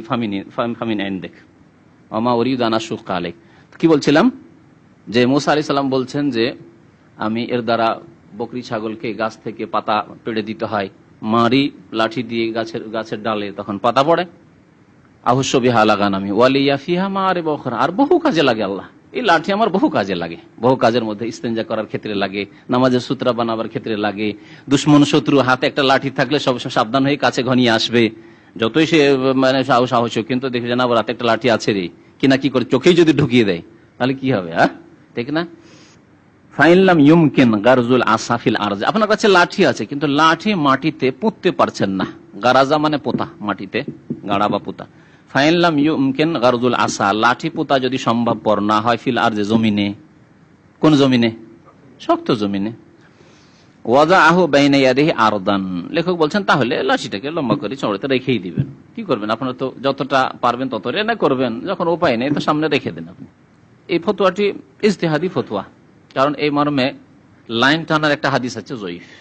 যদি তুমি সূত্রা না পাও তাহলে সামনে কি করো, একটা দাগ টেনে দাও। এই হাদিস জয়ীফ, সহিহ হাদিস নয়। সুতরাং জয়ীফ হাদিস দিয়ে কোনো মাসলা ইস্তেমাদ করা যায় না। তবে এই মশলাটি কি বলবো, যে লাঠি আপনি গাড়তে পারছেন না, পুঁততে পারছেন না, তো লাঠি ফেলে দেন, এটি ইজতিহাদি মাসলা। উলামায়ে কেরাম এই সব ক্ষেত্রে, যে ক্ষেত্রে দলিল নেই হয়তো অনেক সময় ইজতিহাদি ফতোয়া দিয়েছেন। ওয়াইজাল তাবাসাতিল কিরাআতু আলাল ইমামি ফালিল মামুম আন ইউসমিআহুল কিরাআতাস সাহিহাতা। এখন সূত্রার মাসলা শেষ। আরেকটি মুস্তাহাব কাজ বলছেন, ইমাম কিরাত করছে, তিলাওয়াত করছে, তিলাওয়াত করতে করতে যদি ভুলে যায় অথবা ভুল হয়ে যায়, ভুলে গেল অথবা গ্যাপ দিয়ে দিল, কিছু কালেমা কিছু অংশ আয়াতের ছেড়ে দিল, দিয়ে সামনে বেরিয়ে চলে গেল, এরকম যদি হয় তাহলে মুক্তাদিদের জন্য কি করা উচিত? বলছেন ফালিল মামুম আন ইউসমিআহুল কিরাআতাস সাহিহাতা, তাকে সঠিক কিরাতটি শুনিয়ে দেবে। তাই নামাজের অবস্থায় উচ্চস্বরে মুক্তাদির কিরাত তেলাওয়াত করা সুন্নাতের খেলাফ, ঠিক কিনা? সুন্নাতের খেলাফ মানে জায়েজ নাই, কিন্তু যদি ইমাম সাহেব ভুল করে তার ভুল সংশোধনের জন্য আয়াতটা বা আয়াতের অংশ বিশেষ পড়ে দিতে পারে। তাই বলছে ওয়াইজাল তাবাসাতিল কিরাআতু আলাল ইমাম, ইমামের উপর তেলাওয়াত করতে গিয়ে যদি তেলাওয়াত গড়বড় হয়ে যায়, ইলতিবাসা মানে গড়বড় হয়ে যাওয়া, এক আয়াত অন্য আয়াতে ঢুকে যাওয়া, ইলতিবাস। ফালিল মামুমে, তাহলে মুক্তাদি, মামুম মানে মুক্তাদি, ইমাম মানে ইমাম, আর ইমামের যে অনুসরণকারী সে হচ্ছে মামুম। মুক্তাদির জন্য জায়েজ বা মুস্তাহাব, লিল মামুম শুধু লিখেছেন, এখানে মুস্তাহাব না জায়েজ তিনি লিখেননি, কিন্তু এটি মুস্তাহাব, ওয়াজিব নয়। অনেক মুক্তাদিরা মনে করে, আমাদের দেশের মুক্তাদিরা এখানেও দেখা যায়, ইমামের একটু ভুল হয়ে গেছে, ওর আর পাছা ছাড়ছে না, ধৈর্য বসেছে ওকে, আরে চলে গেছে, হয়তো পার হয়ে চলে গেছে, একা টান দিয়ে পড়ে নিয়েছে, না ওকে একবারে জবরদস্ত করে টেনে নিয়ে এসে আবার ঢুকাইবে ওখানে, আরো ঝামেলায় পড়তে পারে সে। তাহলে হুকুমটি জেনে রাখতে হবে। যদি ওয়াজিব হতো তাহলে আপনাকে জবরদস্তি টেনে নিয়ে আসতো, এই ভুল কেন করছেন আপনি, আসেন ফিরে আসেন সঠিক জায়গায়, না এটি জরুরি নাই, এটি হচ্ছে মুস্তাহাব কাজ, যদি তার সংশোধন করে দেন মুস্তাহাব। আর যদি ভুল হয়ে যায়, অনিচ্ছাকৃত ভুল, তার পক্ষ থেকে কোনো অবহেলা নেই, কোতাহি নেই, যথাসাধ্য ভালো হেফজ করার চেষ্টা করেছে, তাহলে সে গুনাহগার না। আর যদি অবহেলাকারী ইমাম হয়, যখন তখন ভুল, ছোট ছোট সূরায় ভুল, প্রত্যেক নামাজে ভুল, তাহলে সে গুনাহগার হবে, তাহলে তার গাফিলতির কারণে, অবহেলার কারণে সে গুনাহগার হবে। অনেক সময় ভালো মুখস্থ থেকেও সামনে গিয়ে তেলাওয়াত করতে গিয়ে, আর বিশেষ করে যারা বেশি মুখস্থ রাখেন তাদের কতগুলি আয়াত আছে মুতাশাবিহাত, কাছাকাছি আয়াত, কাছাকাছি, এগুলি মুতাশাবিহাত বলে, একই রকমের সদৃশ্য আয়াত, এখানেও একটু পার্থক্যের সাথে আরেক জায়গায় আছে, বা এই আয়াত আরেক জায়গায় আছে, এক সূরা থেকে আরেক সূরায় লাফ দিয়ে ঢুকে পড়েছে, ও খেয়ালই করেনি যে আমি কোন সূরাতে কোন সূরায় ঢুকে পড়েছি। হয় এটা অল্প স্বল্প যাদের মুখস্থ আছে তারা বুঝতে পারবেন, এটা যাদের বেশি মুখস্থ তারা বুঝতে পারবেন, কিন্তু তবে বেশি হবে না, কখনো হইতে পারে। আর বেশি হচ্ছে তার মানে তার হেফজ দুর্বল, অবহেলা আছে, মোরাজা করে না, রিভাইজ করে না, এগুলি তার নিজের পক্ষ থেকে অবহেলা, গুনাহ হবে। ফালিল মামুমে, মুক্তাদির জন্য উচিত কি আইয়ুসমিআহুল কিরাতাস সাহিহাতা, সঠিক কিরাতটি, তেলাওয়াতটি বা আয়াতটি শুনিয়ে দেওয়া, যে এইভাবে পড়ে শুনিয়ে দিবে, কথা বলা যাবে না। হ্যাঁ, যদি বলছে আপনি ভুল করছেন, জায়েজ, নামাজ বাতিল হয়ে যাবে, কারণ মানুষের কথা এটি, কিন্তু আল্লাহর কালাম যেহেতু কোরআনে কারিমে আয়াতের অংশ তেলাওয়াত করছে, সেই জন্য নামাজ নষ্ট হবে না, এটি তার জন্য করা মুস্তাহাব। এখন মুবাহ বয়ান করছেন, মানে জায়েজ কাজ একটি বয়ান করছেন, নামাজের অবস্থায় কাপড় পরিধান করা জায়েজ। ওয়াহুলিল মুসাল্লি লুবসুস সাওবি ওয়া নাহবিহি, কাপড় পরিধান করা, ওয়া নাহবি বা এই ধরনের কোন কাজ, ও হামলু শাইইন বা কোনো কিছু উঠানো, কোনো কিছু রাখা জায়েজ। মাসলাটিকে প্রয়োজনের মাফিক নিতে হবে, অনুপাতে নিতে হবে, প্রয়োজনের অতিরিক্ত নয়। ধরেন টুপিটা পড়ে গেছে, টুপিটা উঠিয়ে যদি মাথায় দিয়ে নেই, তো এই ক্ষেত্রে বলা যেতে পারে জায়েজ। গুতরাটা পড়ে গেছে, যদি উঠিয়ে দিয়ে নাই তাহলে জায়েজ। আজকাল মোবাইলের ফিতনা সবচেয়ে বড় ফিতনা নামাজে, ঠিক না? সুতরাং এই মশলা আরো বেশি করে জানতে হবে। মোবাইল রিং করছে, তাহলে পকেট থেকে বের করা, এখরাজ, তারপরে সুইচ অফ করা, আবার পকেটে দাখিল করা বা সামনে রেখে দেওয়া, এগুলি এর আওতাতে পড়বে কিনা? এগুলো কাজ কি মুবাহ, বরং শুধু মুবাহ না, অনেক ক্ষেত্রে যখন দেখছেন যে না নাম এখন মোবাইলে রিং চলে আসছে, সুতরাং এই ক্ষেত্রে জরুরি হচ্ছে যে আপনি অন্য ওদের নামাজকে নষ্ট না করে আপনার নামাজের কিছু হোক, হরকত হোক কিছু, কিন্তু এটা করা। কারণ যখন দেখতে হবে যে দুটি আমাকে আপত্তিকর কাজ করতে হবে, যে অসুল নীতিমালা, অসুল ফিকহ শরীয়তি মাসলা মাসাইলের অসুল নীতিমালা মনে রাখেন, দুইটি আমাকে আপত্তিজনক কাজ করতে হচ্ছে, এটাও আপত্তিকর, এটাও আপত্তিকর, তখন দেখতে হবে যে দুটি ছাড়া কোনো উপায় নেই, দুটার একটা আপনাকে করতে হবে, আপনি করতে বাধ্য, তখন কোনটা করতে হবে? যেটি হালকা আপত্তিকর সেই কাজটি করে বড় আপত্তিকর কাজ থেকে বাঁচতে হবে। এই মাসলা যদি মনে রাখে জীবনের বহু ক্ষেত্রে আপনার কাজে আসবে। মহিলাকে বলছেন না ছবি না দিলে আপনার পাসপোর্ট হবে না, তো বিদেশ যাবেন, ছবি না হলে আপনার হজ করা হবে না, এই ছবিতে চেহারাটা খোলা রাখলে হয়। আর অনেকেই চুলের অর্ধেক খুলে রাখছে, আপত্তিকর তো দুটোই, কিন্তু কোনটি হালকা আপত্তিকর? শুধু চেহারা খুলে, যেটা দিয়ে কাজ চলে যাচ্ছে কোন রকম, তাহলে এটা আপনি করেন। আহওয়ানুল বালিয়াতাইন বলা হয়েছে, দুই মুসিবত যদি আসে তাহলে হালকা মুসিবতটা গ্রহণ করতে হবে, বড় মুসিবতটা ধর্মীয় ক্ষেত্রে ওটাকে উপেক্ষা করতে হবে, যে না ওটা করবো না। কিন্তু এখন এখানে কাপড় পরা যাবে মানে যদি এরকম বুঝে যে একটা লোক গেঞ্জি পরে নামাজ শুরু করে দিয়েছে, তারপর ভাবলো যে গেঞ্জি পরে শুধু নামাজটা শুরু করে দিলাম, জুব্বাটা তো এখানে রাখা আছে, আবার জুব্বাটা নিয়ে পড়ছে না, কারণ তোমার জন্য গেঞ্জি পরে নামাজ পড়াই যথেষ্ট। যদিও ঢিলা ঢালা পোশাক আর ফুল পোশাক পরে নামাজ পড়া উত্তম, কিন্তু এটা নামাজের প্রথমে আগেই করতে হতো, নামাজ শুরু করার আগে। আর নামাজের মধ্যে তোমার জন্য একটা গেঞ্জি, হাফ হাতা গেঞ্জি আছে, কাঁধ ঢেকে আছে, আর এদিকে শত লজ্জা স্থান হাঁটু পর্যন্ত ঢেকে আছে, এটা যথেষ্ট। নিচে পায়জামা আছে শুধু, যথেষ্ট, পায়জামা হাঁটু ঢেকে যাচ্ছে যথেষ্ট, নাভি ঢেকে যাচ্ছে, আর এদিকে কাঁধ ঢেকে যাচ্ছে যথেষ্ট। ও হামল শাইইন, কোনো কিছু ওঠানোর মধ্যে ছেলে মেয়েরা, ওখান থেকে দলিল নেওয়া হয়েছে। নবী করিম সাল্লাল্লাহু আলাইহি সাল্লাম তার নাতনি, তার নাম কি ছিল? উমামা, যায়েনাব রাদিয়াল্লাহু তাআলা আনহার বড় মেয়ের মেয়ে উমামা চলে এসেছে নামাজের সময়। নবী সাল্লাল্লাহু আলাইহি ওয়াসাল্লাম যখন দাঁড়িয়ে কেরাত করছেন তখন কোলে নিয়ে, যখন কেরাত হয়ে গেল রুকু সিজদা যখন যেতেন তখন রেখে দিতেন, আবার যখন সিজদা থেকে উঠলেন তখন আবার কোলে নিয়ে নিলেন, কোলে নিয়ে কেরাত করলেন, সূরা ফাতিহা পড়লেন, অন্য সূরা পড়লেন। নবী সাল্লাল্লাহু আলাইহি ওয়াসাল্লাম লম্বা নামাজ পড়তেন, তারপর আবার যখন রুকু যেতেন রেখে দিন, ফাইজা রাকার ফাইজা সাজাদা রাজা ওয়াইজা কামা হামালাহা উঠিয়ে নিতেন। আমরা যদি কেউ নামাজ পড়ি তাহলে আজকালকার মুসলমান কেমন নামাজ, দেখো দেখো খেলা করছে বাচ্চা নিয়ে খেলা করছে না, এই বাচ্চা গোটা মসজিদ ডিস্টার্ব করে দিবে, এই দিক থেকে ওই দিকে দৌড় ছোটাছুটি আর চা চু করে চিৎকার এমন করছে, গোটা মসজিদের মুসাল্লিদের নামাজ খারাপ করে দিল। ওর চাইতে ভালো আপনি কোলে নিয়ে নামাজ পড়ছেন, আপনার ছেলে মেয়েকে প্রথম কথা নিয়ে আসেন, আপনার বাড়িতে আপনার ওয়াইফ আছে, দেখাশোনার লোক আছে, দেখাশোনা করুক। কিন্তু অনেক সময় হতে পারে যে বাড়িতে কেউ একটা ছোট ছেলেকে যদি আমি বাড়িতে রেখে আসি তো মরে যেতে পারে কান্নাকাটি করতে করতে আপনার নামাজ পড়তে পড়তে, হারাম আপনার জন্য। এইরকম অবস্থা, এইরকম অবস্থায় আপনার সামনে দুটো রাস্তা, এখন মসজিদের সাথে করে নিয়ে আসেন, যদি দেখেন যেন ছেলে মদ্দব ছেলে, ওকে যদি কোলে নিয়ে থাকে তো এইরকম ডিস্টার্ব করবে না, তাহলে কোলে নিয়ে নামাজ পড়েন, রাখেন আর উঠেন আর আবার কোলে নেন। আর যদি দেখেন যে না খুব বেয়াদব ছেলে, একে যদি মসজিদে নিয়ে যায় তো কোলে নিলেও এ চিৎকার করবে, তাহলে আপনি নামাজে জামাতে আসেন না, জামাত ছেড়ে দেন, দিয়ে বাড়িতে নামাজ পড়েন। মাসলাগুলি জানতে হবে আপনাকে। ওয়াইফেরা ডিউটি করছে, বিশেষ করে পশ্চিমা দেশে আজকাল তো মহিলাদেরকে চাকরি করার একটা মন মানসিকতা এক শ্রেণীর মুসলিমদের তৈরি হয়েছে। আপনার স্ত্রী গেছে চাকরিতে, বাড়িতে কেউ নেই, আর নামাজের সময় অক্ত, এখন ছোট বাচ্চা রেখে গেছে আপনার কাছে, করবেন কি? একা রাখা জায়েজ নয় যে একা বাচ্চাকে রেখে দিয়ে আপনি মসজিদে নামাজ পড়তে আসবেন। জাহেল মুসল্লি, হয় তাকে নিয়ে আসতে হবে মসজিদে, আর না হলে আপনাকে বাড়িতে নামাজ পড়তে হবে। মাসলা আসবে আরো বেশি যখন মক্কা মদিনা আপনি গিয়েছেন, মক্কা মদিনা ফ্যামিলি নিয়ে গেছেন, ওই সময় এই সমস্যা আরো দাঁড়ায়। দুইজনে যেতে চাইছেন নামাজ পড়তে, ফজর নামাজ আমিও যাবো, আপনার স্ত্রী বলছে আমিও যাবো নামাজ পড়তে, তুমি যাবে আর আমি যাবো না, তুমি তাহাজ্জুদ পড়তে আমি যাবো না, আমি যাবো। বাচ্চা ঘুমিয়ে আছে, রেখে দিয়ে শুয়ে রেখে দিন, আল্লাহ না করে আপনার যাওয়ার সাথে সাথে যদি দরজাটা যখন খট করে তখন যদি বাচ্চা জেগে যায়, মরে যেতে পারে কান্না করতে করতে। ছোট বাচ্চাদের কথা বলছি, আর যারা তামিজ করতে পারে 7 বছর 6 বছর 7 বছরের বাচ্চা, তাকে বুঝিয়ে দিলে এইভাবে বসো বা নামাজ পড়ো বুঝবে। কিন্তু 2 বছর 3 বছর বাচ্চা বুঝবে না, এসব কথাই বুঝে না, মনেই রাখে না যে আপনি কি বলেছেন। তাহলে এগুলি ক্ষেত্রে কোনো কিছু ওঠানো আর রাখানো সব জায়েজ। ফাতহুল বাব, দরজা খোলা জায়েজ। আরো মাসলা শুনেন, দরজা খোলা নামাজের অবস্থায় কি মুবাহ জায়েজ। প্রয়োজন হাঁটতে পারেন, সামনে কিবলার দিকে হইতে হবে, কিবলা থেকে আপনি ফিরে যাতে করে না যান, বা কিবলার পেছন দিকে আছে যদি সামান্য একটু সরে গিয়ে সামান্য একটু সরলেন আর পেছন দিকে হাতটা করেই কিবলা মুখে আছেন খুলে দিতে পারলেন তো খোলা যাবে। সাইডে একটু সরে গেলে খুলতে পারবেন, হয়তো ডান দিকে গেটটা আছে এখানে আর নামাজ পড়ছি এখানে, ডান দিকে খুলে দিতে পারবো আমি, আমার কিবলামুখী হয়ে থাকলাম, কিবলা পরিবর্তন যাতে না হয়, কারণ এর আগে পড়েছেন যে কিবলা থেকে যদি পুরো উল্টো হয়ে যায় তাহলে নামাজ ফাসাদ হয়ে যাবে। তাহলে দরজা খোলা যাবে, কিন্তু যখন তখন প্রয়োজনে দরজা খোলা। একজন মেহমান এসছে, এমন ব্যক্তি এসছে যার সাথে আপনার জরুরি কথা আছে, তা সে জরুরি কাজের জন্য এসছে, আর এই অবস্থা বা দূর থেকে এসছে, আপনি যদি এখন দরজায় সে বেল মারছে নক করছে, দরজা না খোলেন সে ফিরে চলে যাবে, সে কত হয়রান হবে, আপনি কত হয়রান হবেন। এইসব ক্ষেত্রে দরজা খোলা যাবে না, যাবে না। আর দিন ইউসরুন, দিন সহজ, দিন এত সহজ যে আপনার সামান্য কষ্ট হওয়ার জন্য যদি 4 রাকাত নামাজকে আল্লাহ 2 রাকাত করে দিতে পারেন, জোহর আসর একসাথে আল্লাহ পড়ার অনুমতি দিতে পারেন, মাগরিব এশা একসাথে পড়ার অনুমতি দিতে পারেন, তাহলে এই ক্ষেত্রে আপনার এত পেরেশানি হয়ে গেল যে এই লোকটা তো আমার জন্য দেখা সাক্ষাৎ ফরজ ছিল, টাকা পয়সা পেতেন তার কাছে, সে এসছে নক করে টাকা দেওয়ার জন্য আপনাকে, আর কখন হয়তো দেখা হবে না তার সাথে, আর আপনি বলছেন না আমি নামাজে আছি, ব্যস্ত আছি, আমি খুলবো না, ও বেল বাজেন গা, এটা অজ্ঞতা এগুলি। তাহলে প্রয়োজন, এগুলি হচ্ছে প্রয়োজন, প্রয়োজনের ক্ষেত্রে দরজা খোলা যাবে।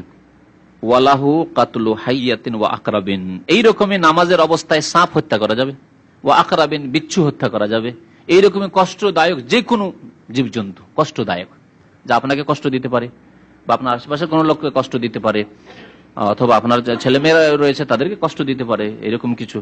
লিআন্নাহু সাল্লাল্লাহু আলাইহি ওয়াসাল্লাম আমারা বিকাতলিল আসওয়াদাইনি ফিস সালাতে, কারণ নবী করিম সাল্লাল্লাহু আলাইহি ওয়াসাল্লাম নামাজের মধ্যে 2টি কালো পশুকে বা কালো জীবকে হত্যা করতে আদেশ প্রদান করেছেন। তা হচ্ছে একটি হচ্ছে আল হাইয়াতু ওয়াল আকরাবু, সাপ, আর একটি হচ্ছে বিচ্ছু। রাওয়াহু আবু দাউদ। এর উপরে অন্যান্য কষ্টদায়ক যে কথাটি বললাম সবগুলিকে কিয়াস করা হয়েছে, এই ক্ষেত্রে কিয়াস রয়েছে শরীয়তে, কারণ এখানে সাপকে হত্যা করার অনুমতির হিকমত কি? কষ্ট থেকে বাঁচা, বিপদ থেকে বাঁচা। এরকম বিচ্ছুকে হত্যা করার আদেশ নামাজের অবস্থায় উদ্দেশ্য হচ্ছে, হিকমত হচ্ছে কি? বিপদ থেকে বাঁচা। ওই রকম যদি কুকুর, এমন কুকুর হয় যে কুকুর যাকে তাকে কামড় দেয়, আর কুকুর আপনার ঘরে ঢুকে গেছে আর বাচ্চারা আশেপাশে খেলা করছে, ওই অবস্থায় যদি আপনি নামাজ পড়তে থাকেন, সিজদায় পড়ে দোয়া করতে থাকেন, বাচ্চাদেরকে যদি কামড় দেয়, এটা কষ্টের কারণ নয়? অবশ্যই। রাওয়াহু আবু দাউদ তিরমিজি ওয়া সাহাহু, হাদিসটি আবু দাউদ রয়েছে তিরমিজিতে এবং ইমাম তিরমিজি হাদিসটিকে সহিহ বলেছেন। লাকিন লা ইয়ামবাগি লাহু আন ইউকসিরা মিনাল আফআলিল মুবাহাতি ফিস সালাত ইল্লা লিদারুরা, যে কথাটি বলছিলাম সেই কথা বলছেন। তবে উচিত নয় যে জায়েজ কাজগুলি নামাজে অধিক পরিমাণে করবে, এটি উচিত নয়। যে জায়েজ সেই জন্য আপনি, যেমন কাপড় পরা জায়েজ, মানে আপনি যখন তখন আপনি ডেলি টুপি আপনি উঠাচ্ছেন আর পরছেন, হ্যাঁ, ডেলি আপনি গুতরা নামাচ্ছেন আর উঠাচ্ছেন আর সোজা করছেন না, বিশেষ প্রয়োজনে। ডেলি ডেলি আপনি ছেলেকে কোলে নিয়ে আসছেন আর কোলে করে ডেলি ডেলি নামাজ পড়ছেন, কখনো কখনো নবী সাল্লাল্লাহু আলাইহি ওয়াসাল্লাম একবার করেছেন। তবে যদি বাধ্য হয়, জরুরত বাধ্য না হলে এগুলি কাজ, জায়েজ কাজগুলি নামাজের মধ্যে করবে না, যথাসাধ্য বর্জন করে। ফাইন আকসারা মিনহা, বেশি বেশি যদি করে, মিন গায়রি, বিনা প্রয়োজনে বিনা জরুরিতে, কানাত মোতাওয়ালি, আর তার যদি একটা না হয়, নামাজের মধ্যে যে কাজকর্মগুলি করছেন সেগুলি একটা না, পরপর করেই যাচ্ছেন আপনি, বেশি যদি হয় আবতালাতিস সালাত, নামাজ বাতিল করে দেবে, এতে নামাজ বাতিল করে দেবে। লিআন্না যালিকা মিম্মা ইউনাফিস সালাত ওয়া ইশগুল আনহা, কারণ এগুলি হচ্ছে নামাজের পরিপন্থী এবং নামাজ থেকে মশগুলকারী। বারবার যদি লেবাস পোশাক এই নিয়ে ব্যস্ত থাকেন, বারবার চুলকাতে থাকেন, একবার চুলকানো যাবে, দুইবার যাবে, বা গ্যাপ দিয়ে দিয়ে যাবে, বেশি চুলকানি, কারো চুলকানি পাচড়া থাকতে পারে, কিন্তু যদি চুলকেই চলে যায় খালি, তাহলে একটা না হয়ে গেল, তাই নামাজ ফাসিদ হয়ে যাওয়ার ভয় আছে।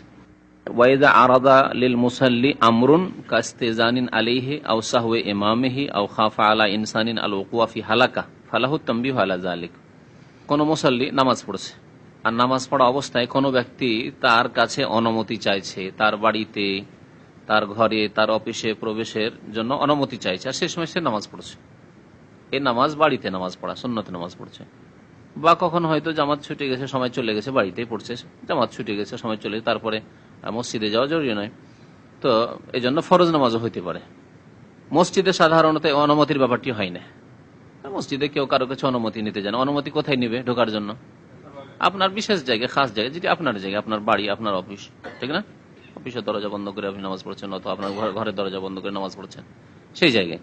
তো এখানে বলছেন একটি বিষয় যে আপনার কাছে অনুমতি চাইছে কোনো ব্যক্তি, আর আপনি নামাজের অবস্থায় রয়েছেন, মুসাল্লি, আপনি নামাজ পড়ছেন, অথবা আপনি নামাজ পড়ছেন ইমামের পেছনে, আর ইমামের ভুল হয়ে গেছে, সহ হয়ে গেছে, সে তেলাওয়াত করতে গিয়ে ভুল করুক, অথবা রুকু সিজদার ক্ষেত্রে ভুল করুক, অথবা তাশাহুদ বসতে হবে বসলো না, বসতে হবে না বসে গেল, যে কোনো রকমের ভুল হোক না কেন, ইমামের সহ ভ্রম হয়েছে, আরেকটি মাসলা। অথবা কোনো ব্যক্তিকে দেখছে যে লোকটি ক্ষতি হবে বা ধ্বংস হয়ে যাবে, যদি আমি এই সময় একে সতর্ক না করি, সাবধান না করি, তো লোকটি কি হবে? ক্ষতিগ্রস্ত হবে বা ধ্বংস হয়ে যাবে, মারা যাবে। এরকম কোনো বিপদ যদি থাকে, তাহলে নামাজের অবস্থায় তাদের সাথে কোনো আদান প্রদান করতে পারবে কিনা, মানে অনুমতি চাইছে, অনুমতি দিতে পারবে কিনা, ইমাম ভুল করে দিয়েছে, তার ভুলে সংশোধন করতে পারবে কিনা, আর বা একটা লোকের ক্ষতি হতে যাচ্ছে, ক্ষতি থেকে তাকে বাঁচাতে পারবে কিনা, একটা লোক হালাক হয়ে যাওয়ার, ধ্বংস হয়ে যাওয়ার আশঙ্কা আছে, তাহলে তাকে বাঁচাবার, উদ্ধার করার জন্য নামাজের অবস্থায় কোনো কদম উঠাতে পারবে কিনা, পদক্ষেপ উঠাতে পারবে কিনা, পদক্ষেপ নিতে পারবে কিনা। লেখক বলছেন ফালাহু তানবিহু আলা যালিকা, এই ক্ষেত্রে সতর্ক করতে পারবে, সতর্ক করতে পারবে। তানবিহ মানে জ্ঞাত করা, তানবিহ মানে সতর্ক করা, জ্ঞাত করতে পারবে। যদি অনুমতি চায় তাহলে জ্ঞাত করতে পারবে যে আমি নামাজে ব্যস্ত আছি। কি ইঙ্গিত, কেমন করে জ্ঞাত করবে তা পরে বলছি। জানাতে পারবে যে হ্যাঁ, অনুমতি জানাবার ব্যবস্থা থাকে তো ঠিক আছে, না হলে কমপক্ষে এতটুকু জানাতে পারবে যে আমি নামাজে আছি, নামাজের অবস্থায় আছি। এইরকমই আর একটি মাসলা হচ্ছে টেলিফোন। আপনার বাড়িতে, আপনার রুমে আপনি একাই আছেন, আর টেলিফোন ধরার মতো কেউ নেই, আর বারবার রিং হয়ে চলে যাচ্ছে, রিং হয়ে চলে যাচ্ছে, কি করা যেতে পারে? নামাজের অবস্থায় তাকে জানানো যেতে পারে কিনা, তানবিহ, তাকে জানানো যেতে পারে কিনা যে আমি নামাজ পড়ছি। মনে আছে মাসলা? জানানো যেতে পারে, জি।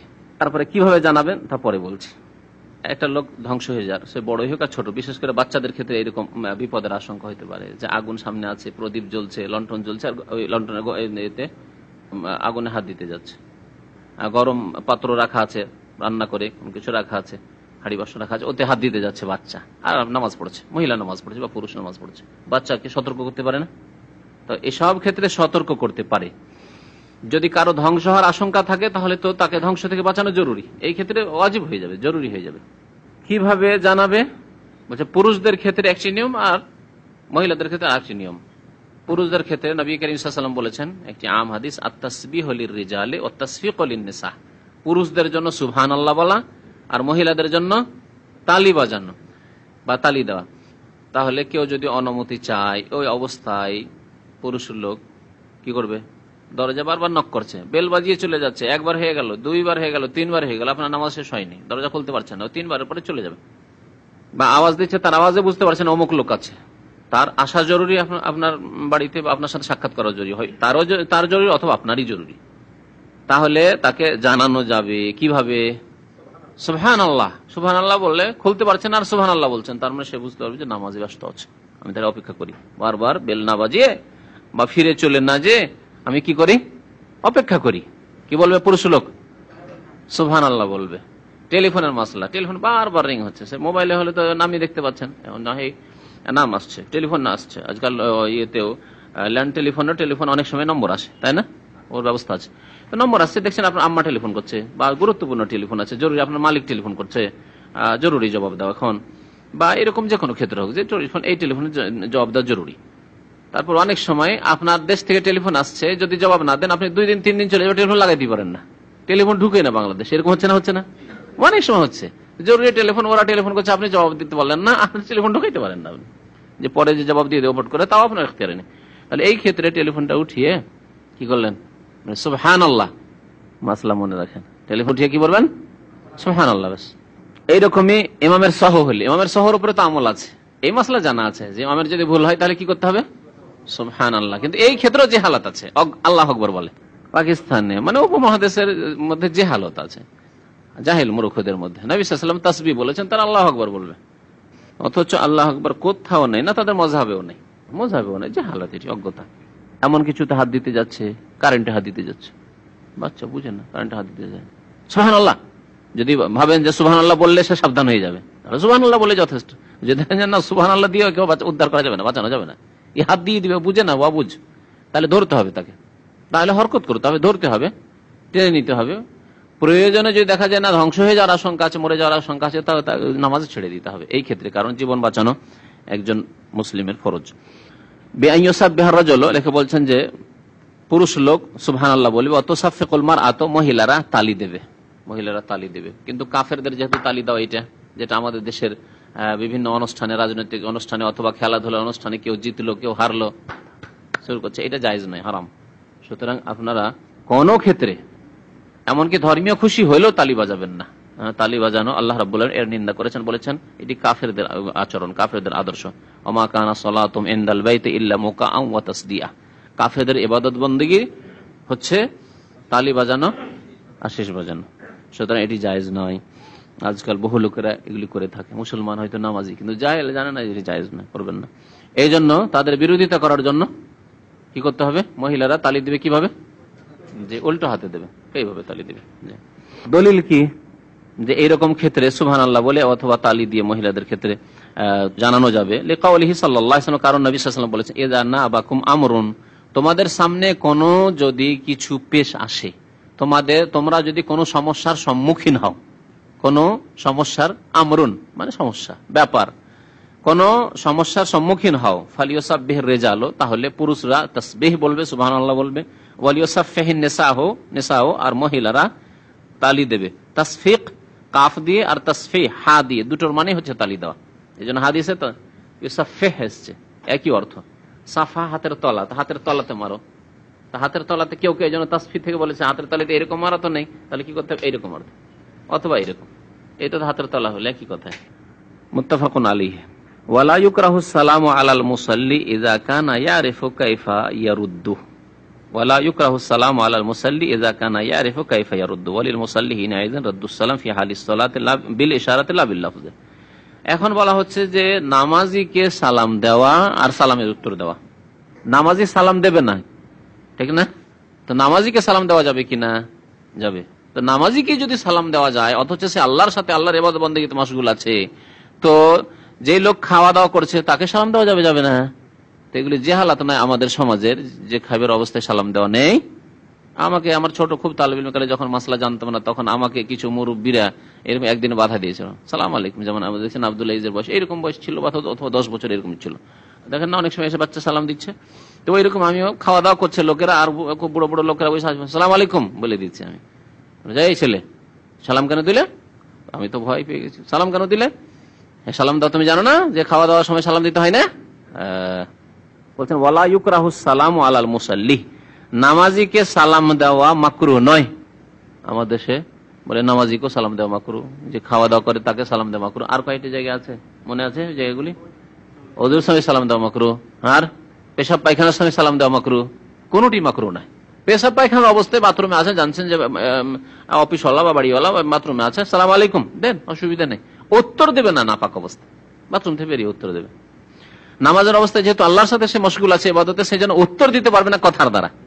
উত্তর দিতে পারবে না কথার দ্বারা। তাহলে কথার দ্বারা উত্তর দিতে পারবে না, তাহলে বোঝা গেল যে কর্মের দ্বারা উত্তর দিতে পারবে, তা হচ্ছে ইশারা করে। নামাজ পড়ছে, সালাম আলাইকুম কেউ বললো, বলেই দিল নামাজিকে, তাহলে কি করবে? এরকম করতে পারবে, এরকম করে সালামের উত্তর দিতে পারবে। যেমন সালামের উত্তর দিচ্ছেন অথবা সালাম দিচ্ছেন, গাড়িতে যাচ্ছেন, গাড়ির গ্লাস বন্ধ আছে, আওয়াজ পৌঁছিবে না, দেখছেন আমার পরিচিত লোক, করছেন না, এটি সালাম। কিন্তু শুধু ইশারায় সালাম দেওয়া জায়েজ নয়। আবার এই ইশারার সাথে সাথে কি করতে হবে? উচ্চারণ করতে হবে। রাস্তাঘাটে যাচ্ছেন, গাড়িতে যাচ্ছেন, আর শুধু ইশারা করে দিলেন, অনেক সময় মুখ নড়েই না, আজকালকার অনেক জাহিল লোকের আছে। এটি যেহেতু ইহুদিদের সালামের কথা বলা হয়েছে, শুধু হাতের ইশারা সালাম এই জন্য নিষেধ করা হয়েছে। তাহলে মুখে আসসালামু আলাইকুম রহমতুল্লাহ বলেন, আর তার সাথে হাত উঠান, ঠিক আছে। জি, জবাবের ক্ষেত্রে জবাব দিবেন। ধরেন একজন সালাম দিল, জবাব দেন দূর থেকে, রোডের ওপারেও আছে, রোডের এপারে আপনি আছেন, দেখা দেখি চোখে চোখে দেখা দেখি হয়ে গেল, সালাম দেওয়া নেওয়া করবেন। সালাম ওয়ালাইকুম আসসালাম, তা হাত উঠান আর ওয়ালাইকুম আসসালাম বলেন। এই দিক থেকে হাত উঠেল আর সালাম দিল, আর আপনি করলেন, সমান সমান, এরকম নয়। আর নামাজের অবস্থা না, নামাজের অবস্থায় কথা চলবে না, ইশারা শুধু। জি, এটা খাস অবস্থা। আর নামাজ থেকে বেরিয়ে গিয়ে উত্তর দিলে কথাই দেবে। তা লেখক বলছেন যে মুসাল্লিকে, নামাজিকে সালাম দেওয়া মাকরুহ নয়, তার মানে জায়েজ, নামাজিকে সালাম দেওয়া জায়েজ। মসজিদে যাচ্ছেন, জামাত চলছে, সালাম আলাইকুম বলা জায়েজ। এজা কানা ইয়ারিফু কাইফা ইয়ারুদ্দু, কিন্তু জানতে হবে এতটুকু যে নামাজি যারা নামাজ পড়ছে তারা জানে মাসলা, যে নামাজের অবস্থা ওয়ালাইকুম আসসালাম বলা যাবে না। আর যদি এরকম হয় যে অনেক জাহেল মূর্খ আছে যারা জানে না, হয়তো সালাম শুনে ওয়ালাইকুম সালাম বলে দিবে, তো নামাজটা তার বাতিল হয়ে যাবে। এরকম যদি আশঙ্কা থাকে তাহলে সালাম দেবেন না। এরকম আশঙ্কা যদি থাকে যে ব্যক্তি বেশি লেখাপড়া জানে না, কি জানি কি করতে কি করে, সালামের উত্তর দিয়ে ফেলে, তাহলে সালাম দেবেন না। ওয়ালিল মুসাল্লি হিনাইদিন রাদ্দুস সালামে ফি হালিস সালাতে, আর মুসাল্লিও সালামের জবাব দিতে পারবে ফি হালিস সালাহ, নামাজের অবস্থায়, কিন্তু বিল ইশারা, ইশারা ইঙ্গিত করে, লা বিল লাফজ শব্দের দ্বারা নয়। জি, উচ্চারণ করে নাই, ওয়ালাইকুম আসসালাম বলে নাই, বিল লাফজ মানে তালাফুজ, উচ্চারণ করে নাই। ফালা ইয়াকুলু, সুতরাং বলবে না যে ওয়ালাইকুম আসসালাম, সালাম দিল নামাজিকে, বলবে না যে ওয়ালাইকুম আসসালাম, তাহলে ইশারাতে দেবে। ফাইন রাদ্দাহু বিল লাফজে, যদি কেউ উচ্চারণ করে সালামের জবাব দিয়ে দেয় নামাজের অবস্থায়, সালাম বললো, নামাজ পড়ছে, আর একজন লোক সালাম দিল, বললো ওয়ালাইকুম আসসালাম, তাহলে কি হবে? বলছে ফাইন রাদ্দাহু বিল লাফজে, উচ্চারণ করে যদি সালামের জবাব দেয় নামাজি ব্যক্তি, বাতালাত সালাতু, নামাজ ভঙ্গ হয়ে যাবে, বাতিল হয়ে যাবে। কেন বাতিল হবে? লিআন্নাহু খিতাবু আদমিইন, কারণ এটি হচ্ছে মানুষকে সম্বোধন করা। নামাজের অবস্থায় ওয়ালাইকুম বলে, কুম বলে খিতাব করা হচ্ছে মানুষকে সম্বোধন করা। কারণ সেই ব্যক্তি আল্লাহর সাথে কথা বলতে বলতে মানুষের সাথে কথা বলে দিল। ওয়ালাইকুম আসসালাম মানে আপনার ওপর শান্তি বর্ষিত হোক হে মাহমুদ, ও জামান ভাই আপনার ওপর শান্তি বর্ষিত হোক। তাহলে আল্লাহর সাথে কথা বললো না, এখন কি করলো? মানুষকে সম্বোধন করা শুরু করলো। আর নামাজ হচ্ছে আল্লাহর সাথে চুপি সুরে কথা বলার নাম। ইন্নাল মুসাল্লি ইযা সাল্লা, মুসাল্লি যখন নামাজ পড়ে, ইউনাজি রাব্বাহু, তখন সে রবের সাথে চুপি সুরে কথা বলে, মুনাজাত করে, মানে চুপি সুরে কথা বলে। আর এর ব্যতিক্রম যদি ঘটে তাহলে নামাজ বাতিল হয়ে যাবে। কেউ যদি বলে আমরা তো নামাজে সম্বোধন করছি মানুষকে, কোন জায়গায়? আত্তাহিয়াতে। কাকে? রাসূলুল্লাহ সাল্লাল্লাহু আলাইহি ওয়াসাল্লামকে। আসসালামু আলাইকা আইয়ুহান নাবিয়্যু, সালাম বর্ষিত হোক আপনার উপর। আপনার উপর কা? এখানে বলেন ওয়ালাইকুম আসসালাম, মানুষকে, অন্য মানুষকে বলেন। ওখানে রাসূলুল্লাহ সাল্লাল্লাহু আলাইহি ওয়াসাল্লাম বলছেন আসসালামু আলাইকা আইয়ুহান নাবিয়্যু, হে নবী আপনার উপর সালাম বর্ষিত হোক। নবীকে তো সম্বোধন করলেন, এটা তো মানুষকে খেতাব করা নয়। তাহলে এর জবাব এখানে কেন নামাজ বাতিল হয় না? কারণ নবী করিম সাল্লাল্লাহু আলাইহি ওয়াসাল্লাম এইভাবে সাহাবায়ে কেরামদেরকে বলেছেন যে তোমাদেরকে এইভাবে নবীকে সালাম পেশ করতে হবে। আল্লাহ তোমাদের উপর সালাম পেশ করা ফরজ করেছেন নামাজের অবস্থায়, এটি নামাজের রুকন। আর তার বাস্তব আমল হচ্ছে এইরকম করে যে তোমরা বলবে আসসালামু আলাইকা আইয়ুহান নাবিয়্যু ওয়া রাহমাতুল্লাহি ওয়া বারাকাতুহু। জি, ওয়ালাহু তাখিরুর রাদ্দ ইলা মা বাদাস সালাম। আর নামাজি ব্যক্তি যদি মনে করে যে না, আমি ইশারাতে আমি সালামের জবাব দেব না, আমি কথার দ্বারাই সালামের জবাব দেব নামাজ থেকে বেরিয়ে, নামাজ শেষ করে, তাহলে এটিও তার জন্য জায়েজ।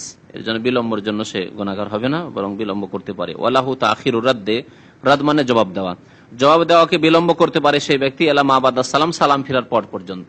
সালাম যখন ফিরা হলো তখন বলবো ওয়ালাইকুম আসসালাম। বলছেন ওয়ায়াজুজু লিল মুসাল্লি আন ইয়াকরা ইদ্দাতা সুওয়ারিন ফি রাকাতিন ওয়াহিদা, নামাজের জন্য এই জায়েজ যে এক রাকাতে একাধিক সূরা পাঠ করবে, এক রাকাতে একাধিক সূরা, সূরা ফাতিহার পরে পাঠ করবে। লিমাফিস সাহি, কারণ বুখারী শরীফে রয়েছে আন্না নবী সাল্লাল্লাহু আলাইহি ওয়াসাল্লাম, নবী সাল্লাল্লাহু আলাইহি ওয়াসাল্লাম কারা ফি রাকাতিন, এক রাকাতে পড়লেন, মিন কিয়ামিহি, দাঁড়িয়ে, বিল বাকারা, সূরা বাকারা, নিসা এবং আলে ইমরান, এই তিনটি সূরা পড়লেন। এক রাকাতে একাধিক সূরার মাসলা হইল, তাই না? এর উল্টো হচ্ছে প্রথম রাকাতে আপনি পড়লেন লিইলাফি কুরাইশ, আর দ্বিতীয় রাকাতে আপনি পড়লেন ওয়াত্তিন ওয়াজ-জাইতুন, অথবা আলাম তারা তার আগে আছে, পরের রাকাতে পড়লেন। জায়েজ না জায়েজ নয়? আমাদের দেশের মাযহাবী ভাইরা বলছে যে না, জায়েজ নয়। এই ভুলটা ভেঙে দেওয়ার জন্য আবার মাসলাটা আমি স্মরণ হলো যে না, এটা তাম্বি করা জরুরি। তারা বলছে জায়েজ নয়, মাসলা শুনে রাখেন, নামাজ বাতিল হবে। জায়েজ নয়, নামাজ বাতিল হয়ে যাবে, নামাজ বাতিল হয়ে যাবে তাদের কাছে। দলিল কইছে তুমি কোরআনের তরতিবের খেলাফ করলে, কোরআনের তরতিবের খেলাফ করলে, আর কোন দলিল নেই, এটাই কথা। এর উত্তর কি দেওয়া যাবে? এর উত্তর নবী সাল্লাল্লাহু আলাইহি সাল্লামের আমলে আছে যে নবী সাল্লাল্লাহু আলাইহি সাল্লাম প্রথম সূরা আলে ইমরান, তারপরে সূরা বাকারা, অথবা নিসা, তারপরে আলে ইমরান, এইরকম করে পড়েছেন। জি, নাসাই শরীফে, আবু দাউদ, এই হাদিসগুলি আছে। কথা হচ্ছে একাধিক রাকাত হলে তরতিবের খেলাফ করা প্রথম কথা নবী সাল্লাল্লাহু আলাইহি সাল্লাম থেকে প্রমাণ আছে। আর তারা যে বলেছে যে তরতিব খেয়াল রাখা জরুরি, আর এই ব্যক্তি প্রথম রাকাতে শেষের সূরাগুলি পড়লো আর দ্বিতীয় রাকাতে আবার আগের সূরাগুলি পড়ছে, এটা তরতিবের খেলাফ করে দিল, সেজন্য নামাজ বাতিল হবে, কথাটি ভুল। কারণ এই তরতিব আল্লাহর পক্ষ থেকে নয়, রাসূলুল্লাহ সাল্লাল্লাহু আলাইহি ওয়াসাল্লামের পক্ষ থেকেও নয়, সুতরাং শরীয়তের তরতিব এটি নয়। তবে এই তরতিব হয়েছে পরে সাহাবায়ে কেরামদের যুগে। উসমান রাদিয়াল্লাহু তাআলা যখন মুসহাফ তৈরি করেছেন, তখন এই তরতিবে মুসহাফে উসমানী তৈরি হয়েছে। এই জন্য অন্যান্যরা নিজেরা যে কোরআন লিখে রেখেছেন, যেমন আব্দুল্লাহ বিন মাসউদ রাদিয়াল্লাহু তাআলার কাছে মুসহাফ ছিল, তাতে এই তরতিব ছিল না। উবাই বিন কাবের কাছে মুসহাফ ছিল, তিনি, যারা হাফেজরা তারা নিজে নিজে লিখে রেখেছেন। যায়েদ বিন সাবিতের কাছে ছিল, তিনি কাতেব ওহী লিখে রেখেছেন, এই তরতিবে ছিল না। আসল তরতিব তো কোরআনের নাযিল হওয়ার তরতিব, যেভাবে নাযিল হচ্ছে ওই রকম যদি তরতিবই বলতে হয়, তাহলে এরকম ফতোয়া দিতে হয় ওই আমাদের মাযহাবী ভাইদেরকে, যে যেভাবে কোরআন নাযিল হচ্ছে সেভাবে তেলাওয়াত করতে হবে। তাহলে ইকরা বিসমি রাব্বিকাল্লাযী আগে পড়তে হবে, ইকরা বিসমি রাব্বিকাল্লাযী পড়তে হবে, তারপরে সূরা মুজাম্মিল, সূরা মুদ্দাসির, এসব পড়তে হবে, ঠিক না? মক্কি সূরা, তারপর মাদানী সূরা। এই করলে তো পেরেশান হয়ে যাবে মানুষ, যে কোনটা মক্কি কোনটা মাদানী, এইসব মুশকিল পড়ে যাবে। তো কথা হচ্ছে যে তরতিব যেহেতু আল্লাহ এবং রাসূলের পক্ষ থেকে নয়, সেই জন্য তরতিবের খেয়াল রাখা জরুরি নয়। তবে তরতিবের খেয়াল রাখা যদি মুস্তাহাব বলে ভালো, যে সাহাবায়ে কেরামরা যখন তরতিব দিয়েছেন এইভাবে, তখন ওই তরতিব, আর কোরআনে কারীমের তরতিব এরকম আছে, এইরকম খেয়াল রেখে যদি পড়ে তো মুস্তাহাব, উত্তম। উত্তমের ফতোয়া দেন, অসুবিধা নেই, কিন্তু ওয়াজিব আর না করলে নামাজ হবে না, ফতোয়া একবারে ডাহা ভুল, এরকম ফতোয়া দেবেন না আর শুনবেন না। তারপরে নবী সাল্লাল্লাহু আলাইহি ওয়াসাল্লাম যদি এই তরতিবে পড়ে থাকেন, বাকারা, নিসা, আলে ইমরান, তাহলে নবী সাল্লাল্লাহু আলাইহি ওয়াসাল্লামের যুগে তো এরকম তরতিব ছিল না, নবী সাল্লাল্লাহু আলাইহি ওয়াসাল্লাম এরকম তরতিব দেননি। কিন্তু আয়াতের তরতিবগুলি, আরেকটি কথা আরো বলি, আয়াতের তরতিবগুলি নবী সাল্লাল্লাহু আলাইহি ওয়াসাল্লাম নিজে করিয়েছেন। আয়াতের বিন্যাস নবী সাল্লাল্লাহু আলাইহি ওয়াসাল্লাম করিয়েছেন। অর্থাৎ সূরা বাকারায় ধরেন কতটি আয়াত আছে? 286। এই যে তরতিব আছে, সেই তরতিব নবী সাল্লাল্লাহু আলাইহি ওয়াসাল্লামের পক্ষ থেকে। তাহলে আপনি এইরকম করবেন যে আল্লাহু লা ইলাহা ইল্লা হুয়াল হাইয়ুল কাইয়ুম লা তাখুযুহু সিনাতুন ওয়ালা নাওম, আগে পড়ে নিলেন প্রথম রাকাতে, আর দ্বিতীয় রাকাতে পড়বেন আপনি, মনে করেন খাতামাল্লাহু আলা কুলুবিহিম ওয়া আলা সামইহিম ওয়া আলা আবসারিহিম গিশাওয়া ওয়া লাহুম আযাবুন আযীম, না, চলবে না, জায়েজ নয়। বুঝতে পারা গেছে? সূরার তরতিব জরুরি নয়, কিন্তু আয়াতের তরতিব অবশ্যই জরুরি, কারণ নবী সাল্লাল্লাহু আলাইহি ওয়াসাল্লাম স্বয়ং এই বিন্যাস দিয়েছেন এই আয়াতের তরতিব।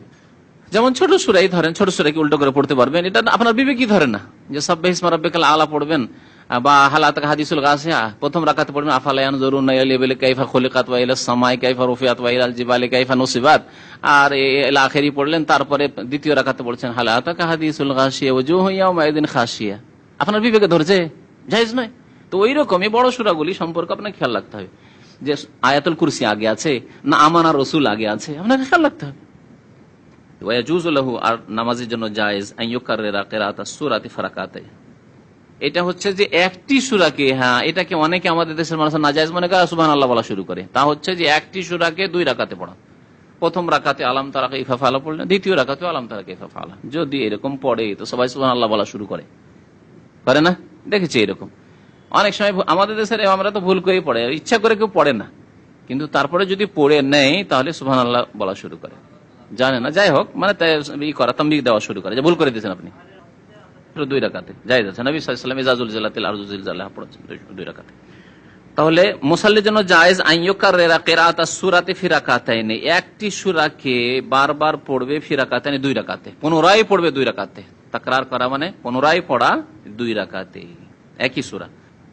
ওয়া আন ইউকাসসিমা সূরাতাল ওয়াহিদাতা বাইনা রাকাতাইন, আর এক সূরাকে ভাগ করে পড়বে 2 রাকাতে, এটিও জায়েজ। আধা আধি করে কিছু অংশ পড়লেন প্রথম রাকাতে, কিছু অংশ পড়লেন দ্বিতীয় রাকাতে, বিশেষ করে বড় সূরা যেগুলি। ওয়ায়াজুজু লাহু কিরাআতু আওয়াখিরিস সুওয়ারি ওয়া আওসাতিহা। আরেকটি মাসলা হচ্ছে যে সূরা বড় সূরার মধ্য থেকে শুরু করলেন, সূরার শেষ থেকে শুরু করলেন, দিয়ে পড়লেন, চলবে না? চলবে না। মধ্যখান থেকে যেমন খাতাম আল্লাহু আলা কুলুবিহিম থেকে শুরু করলেন, ওয়া মিনান নাসি মান ইয়াকুলু আমান্না বিল্লাহ আল্লাহু লা ইলাহা ইল্লা হুয়াল হাইয়ুল কাইয়ুম, এগুলো মধ্য সূরা, ওয়াসাত, মধ্যখান থেকে শুরু করলেন। আলিফ লাম মিম থেকেও শুরু করলেন না, আর শেষ দিক থেকে না, মধ্যখানে এগুলি। আর তারপরে মধ্যে কিছু আয়াত পড়ে আপনি আল্লাহু আকবার রাকাত শেষ করলেন, কেরাত শেষ করে দিলেন। আর শেষ দিক থেকে যেমন আপনি লিল্লাহি মা ফিস সামাওয়াত শুরু করলেন, অথবা আমানার রাসূল থেকে শুরু করলেন, লা ইউকাল্লিফুল্লাহু নাফসান ইল্লা উসআহা থেকে শুরু করলেন, শেষ আয়াত পড়লেন বা শেষের দিকের আয়াতগুলি পড়লেন। এই সবগুলি কি জায়েজ কিনা? জায়েজ। আর নবী সাল্লাল্লাহু আলাইহি সাল্লাম মধ্যখান থেকে আর শেষখান থেকে পড়েছেন, এটা খুব কম আমল করেছেন, এই জন্য খুব বেশি বেশি করবেন। আজকাল ইমামরা বেশিরভাগ এরকম করে, যেটি নবী সাল্লাল্লাহু আলাইহি সবচাইতে কম আমল সেটি কি আজকালকার ইমাম সাহেবরা বেশি করে। কি বুঝলেন? বুঝলেন না? বুঝলেন না মাসলা আমার? ওয়ায়াজুজু লাহু, আর ইমামের জন্য জায়েজ, কিরাআত বা নামাজের জন্য জায়েজ, কিরাআতু আওয়াখিরিস সুওয়ার, সূরার শেষ অংশ পড়া, ওয়া আওসাতিহার মধ্য অংশ পড়া জায়েজ। লেমা এর দলিলগুলো দিয়েছে, কারণ এটা সম্পর্কে অনেকে মত আছে জানা চলবেন, সেই জন্য দলিল পেশ করেছেন তিনি। কিছু মাসলাতে সংক্ষেপ করে দিয়েছেন, দলিল হতে পেশ করেননি। লেমা রাওয়া আহমদ ও মুসলিম, কারণ মুসনাদে আহমদ ইমাম আহমদ বর্ণনা করেছেন, ইমাম মুসলিম বর্ণনা করেছেন, তাহলে মুসলিম শরীফও আছে। আন ইবনে আব্বাস রাদিয়াল্লাহু আনহু, আব্দুল্লাহ বিন আব্বাস রাদিয়াল্লাহু তাআলা আনহুমা থেকে, আন্না নবী সাল্লাল্লাহু আলাইহি ওয়াসাল্লাম কানা ইয়াকরাউ ফিল উলা মিন রাকাতাইল ফজর, ফজরের 2 রাকাতের প্রথম রাকাতে পাঠ করতেন কাউলাহু তাআলা, মহান আল্লাহর এই বাণী আয়াত, কুলু আমান্না বিল্লাহি ওয়া মা উনজিলা ইলাইনা ওয়া মা উনজিলা ইলা ইব্রাহিমা ওয়া মূসা ওয়া ঈসা। জি ভাই, কুলু, হে মুসলিমরা তোমরা বলো, সম্বোধন যেহেতু জমা তো মুমিনদেরকে সম্বোধন করা হয়েছে, তোমরা বলো আমান্না বিল্লাহ, আমরা আল্লাহর প্রতি ঈমান নিয়ে এসেছি, ওয়া মা উনজিলা ইলাইনা, যা আমাদের উপর নাযিল হয়েছে আর আমাদের পূর্বে যা নাযিল হয়েছে সবের প্রতি আমরা ঈমান নিয়ে এসেছি। সূরা বাকারা আয়াত নম্বর 136। ওয়া ফি সানিয়া, আর দ্বিতীয় রাকাতে আল আয়া ফি আলে ইমরান, আলে ইমরান আয়াত, এগুলো সব মধ্যেকার আয়াত, সূরার মধ্যখানে আছে।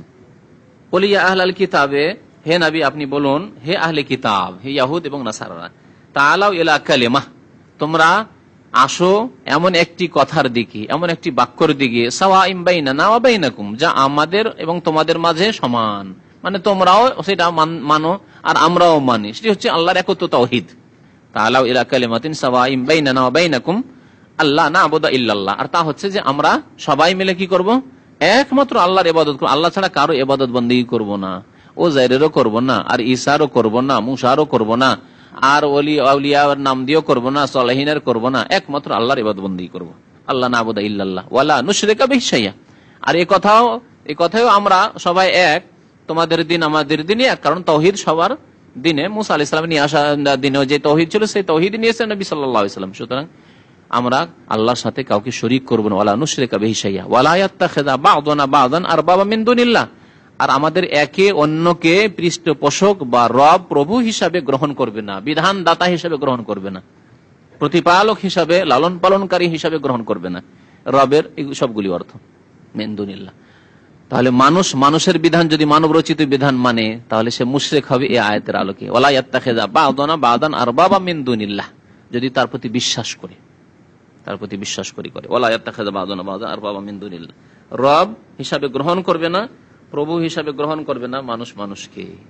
ফাইন তাওয়াল্লাহ, এই কথা জানিয়ে দাও, তারপরে যদি তারা অমান্য করে, মুখ ফিরিয়ে নেই, বিমুখ হয়, ফাকুলু, তো তাদেরকে জানিয়ে দাও, ইশহাদু বিআন্না মুসলিমুন, তোমরা সাক্ষী থাকো ইহুদি এবং খ্রিস্টান জগৎ, যে আমরা মুসলিম, আমরা একমাত্র আল্লাহর ইবাদত বন্দেগী, তোমরা মানো আর না মানো তোমাদেরকে জানিয়ে দিলাম।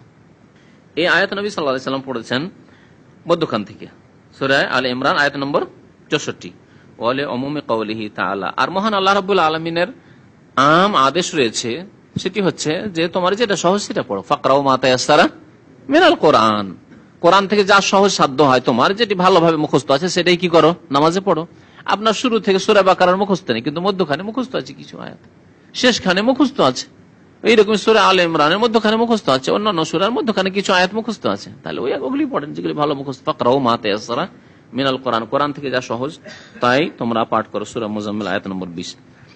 লাকিন লা ইয়ামবাগিল ইকসারু মিন যালিকা বাল ইউফআলু আহইয়ানান, কিন্তু এটি খুব বেশি বেশি করা ঠিক না। ইমাম সাহেবরা শুনেন ভালো করে, বা নিজেরা প্রত্যেকেই তো নামাজ পড়ছেন, অনেক সময় একা নামাজ পড়েন, সুন্নাত নামাজে ভেঙে ভেঙে মধ্যখান থেকে বা শেষখান থেকে কোন সূরার পড়া বেশি বেশি করা ঠিক নাই, বুঝলেন? শুরু থেকে পড়ার চেষ্টা করতে হবে। যে কোনো সূরা ধরলে মুখস্থ থাকলে শুরু থেকে পড়ার চেষ্টা করবেন। বড় সূরা হইলো, সূরা বাকারা শুরু থেকে শুরু করে, সূরা নিসা শুরু থেকে শুরু করেন, সূরা আলে ইমরান শুরু থেকে শুরু করেন, যদি মুখস্থ থাকে তাহলে। কখনো কখনো করা যাবে, বাল ইউফআলু আহিয়ানান, বরং এটি কখনো কখনো করা যাবে, কারণ নবী করিম সাল্লাল্লাহু আলাইহি ওয়াসাল্লাম কখনো কখনো 1-2 বার করেছেন। এটিকে একবারে সুন্নত তরিকা বানিয়ে নেওয়ার প্রায় সময় দেখা যাচ্ছে আপনি মধ্যখান থেকে পড়ছেন, শেষ খান থেকে পড়ছেন সূরার, এরকম না করা উচিত।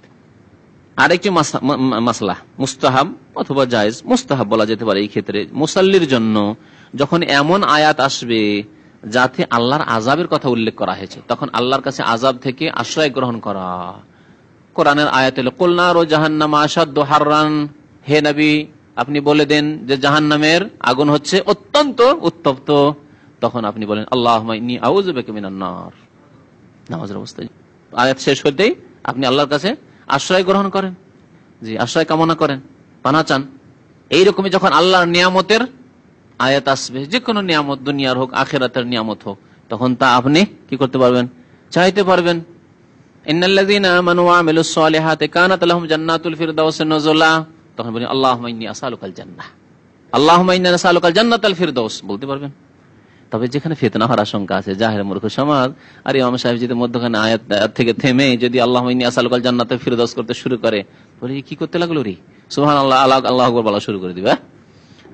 জি হ্যাঁ হ্যাঁ, শুধু রমজানে না, সব নামাজে আযাবের আয়াত আসলে আল্লাহর কাছে আযাব থেকে আশ্রয় কামনা করা, আল্লাহর নিয়ামতের আয়াত আসলে নিয়ামত চাওয়া, আর যদি নবী সাল্লাল্লাহু আলাইহি ওয়াসাল্লামের নাম আসে তাহলে দুরূদ পড়ে দেওয়া, সব জায়েজ আছে। ওয়ালিল মুসাল্লি, আর নামাজের জন্য জায়েজ আইয়াস্তাইযা ইনদা কিরাআতি আয়াতিন, এমন আয়াত তেলাওয়াতের সময় ফিহা যিকরু আযাবিন, যাতে আযাবের কথা উল্লেখিত হয়েছে সেই সময় আল্লাহর পানাহ কামনা করবে, আশ্রয় কামনা করবে আল্লাহর কাছে, এটি জায়েজ। ওয়া আইয়াসআলাল্লাহ ইনদা কিরাআতি আয়াতিন ফিহা যিকরু রাহমা, আর আল্লাহর কাছে চাইবে এমন আয়াত পড়ার সময় যেই জায়গায় কি রয়েছে যিকরু রাহমা, রহমতের, আল্লাহর রহমতের কথা উল্লেখ। ইন্না রাহমাতাল্লাহি করিবুম মিনাল মুহসিনিন ওয়া রাহমাতি ওয়াসিআত কুল্লা শাই, তখন আপনি বলবেন আল্লাহুম্মা ইন্নী আসআলুকা রাহমাতাক, বলেন, অসুবিধা নেই। ওয়ালাহু আন ইউসাল্লি আলা নবী সাল্লাল্লাহু আলাইহি ওয়াসাল্লাম, আর মুসাল্লির জন্য জায়েজ নবী সাল্লাল্লাহু আলাইহি ওয়াসাল্লামের উপর দুরূদ পেশ করবে ইনদা কিরাআতি যিকরিহি, যখন নবী সাল্লাল্লাহু আলাইহি ওয়াসাল্লামের উল্লেখ এসেছে কোরআনে কারীমে। মা কানা মুহাম্মাদুন আবা আহাদি মির রিজালিকুম, বলেন সাল্লাল্লাহু আলাইহি ওয়াসাল্লাম, নিজে পড়ছেন অথবা পেছনে আছেন সাল্লাল্লাহু আলাইহি ওয়াসাল্লাম বলতে পারবেন। আচ্ছা, দুরূদ কেন পড়তে পারবেন? নবীর নাম আসলে কোরআনে কারীমের, আপনি কেন দুরূদ পড়তে পারবেন? বলছেন লিতাআক্কুদিস সালাতি আলাইহি ইনদা যিকরিহি, কারণ বহু হাদিসে নবী সাল্লাল্লাহু আলাইহি ওয়াসাল্লামের নাম উল্লেখ হলেই কি বলা হয়েছে, দুরূদ পেশ করার তাকিদ করা হয়েছে। জি, আল বাখিল আল্লাযী যুকিরতু ইনদাহু ফালাম ইউসাল্লি আলাইহি, ওই ব্যক্তি সবচেয়ে বড় কৃপণ যার সামনে আমার জিকির, আসলে আমার কথা উল্লেখ করা হলো অথচ দুরূদ পাঠ করলো না। আপনার সামনে তো এলো আল্লাহর নবীর নাম, আপনি যে দুরূদ পাঠ করলেন না, তাগিদ আইলো না। মান সাল্লাল্লাহু আলাইহি ওয়াহিদান সাল্লাল্লাহু বিহি আশারান, এইভাবে বহু হাদিস রয়েছে নবী সাল্লাল্লাহু আলাইহি ওয়াসাল্লামের।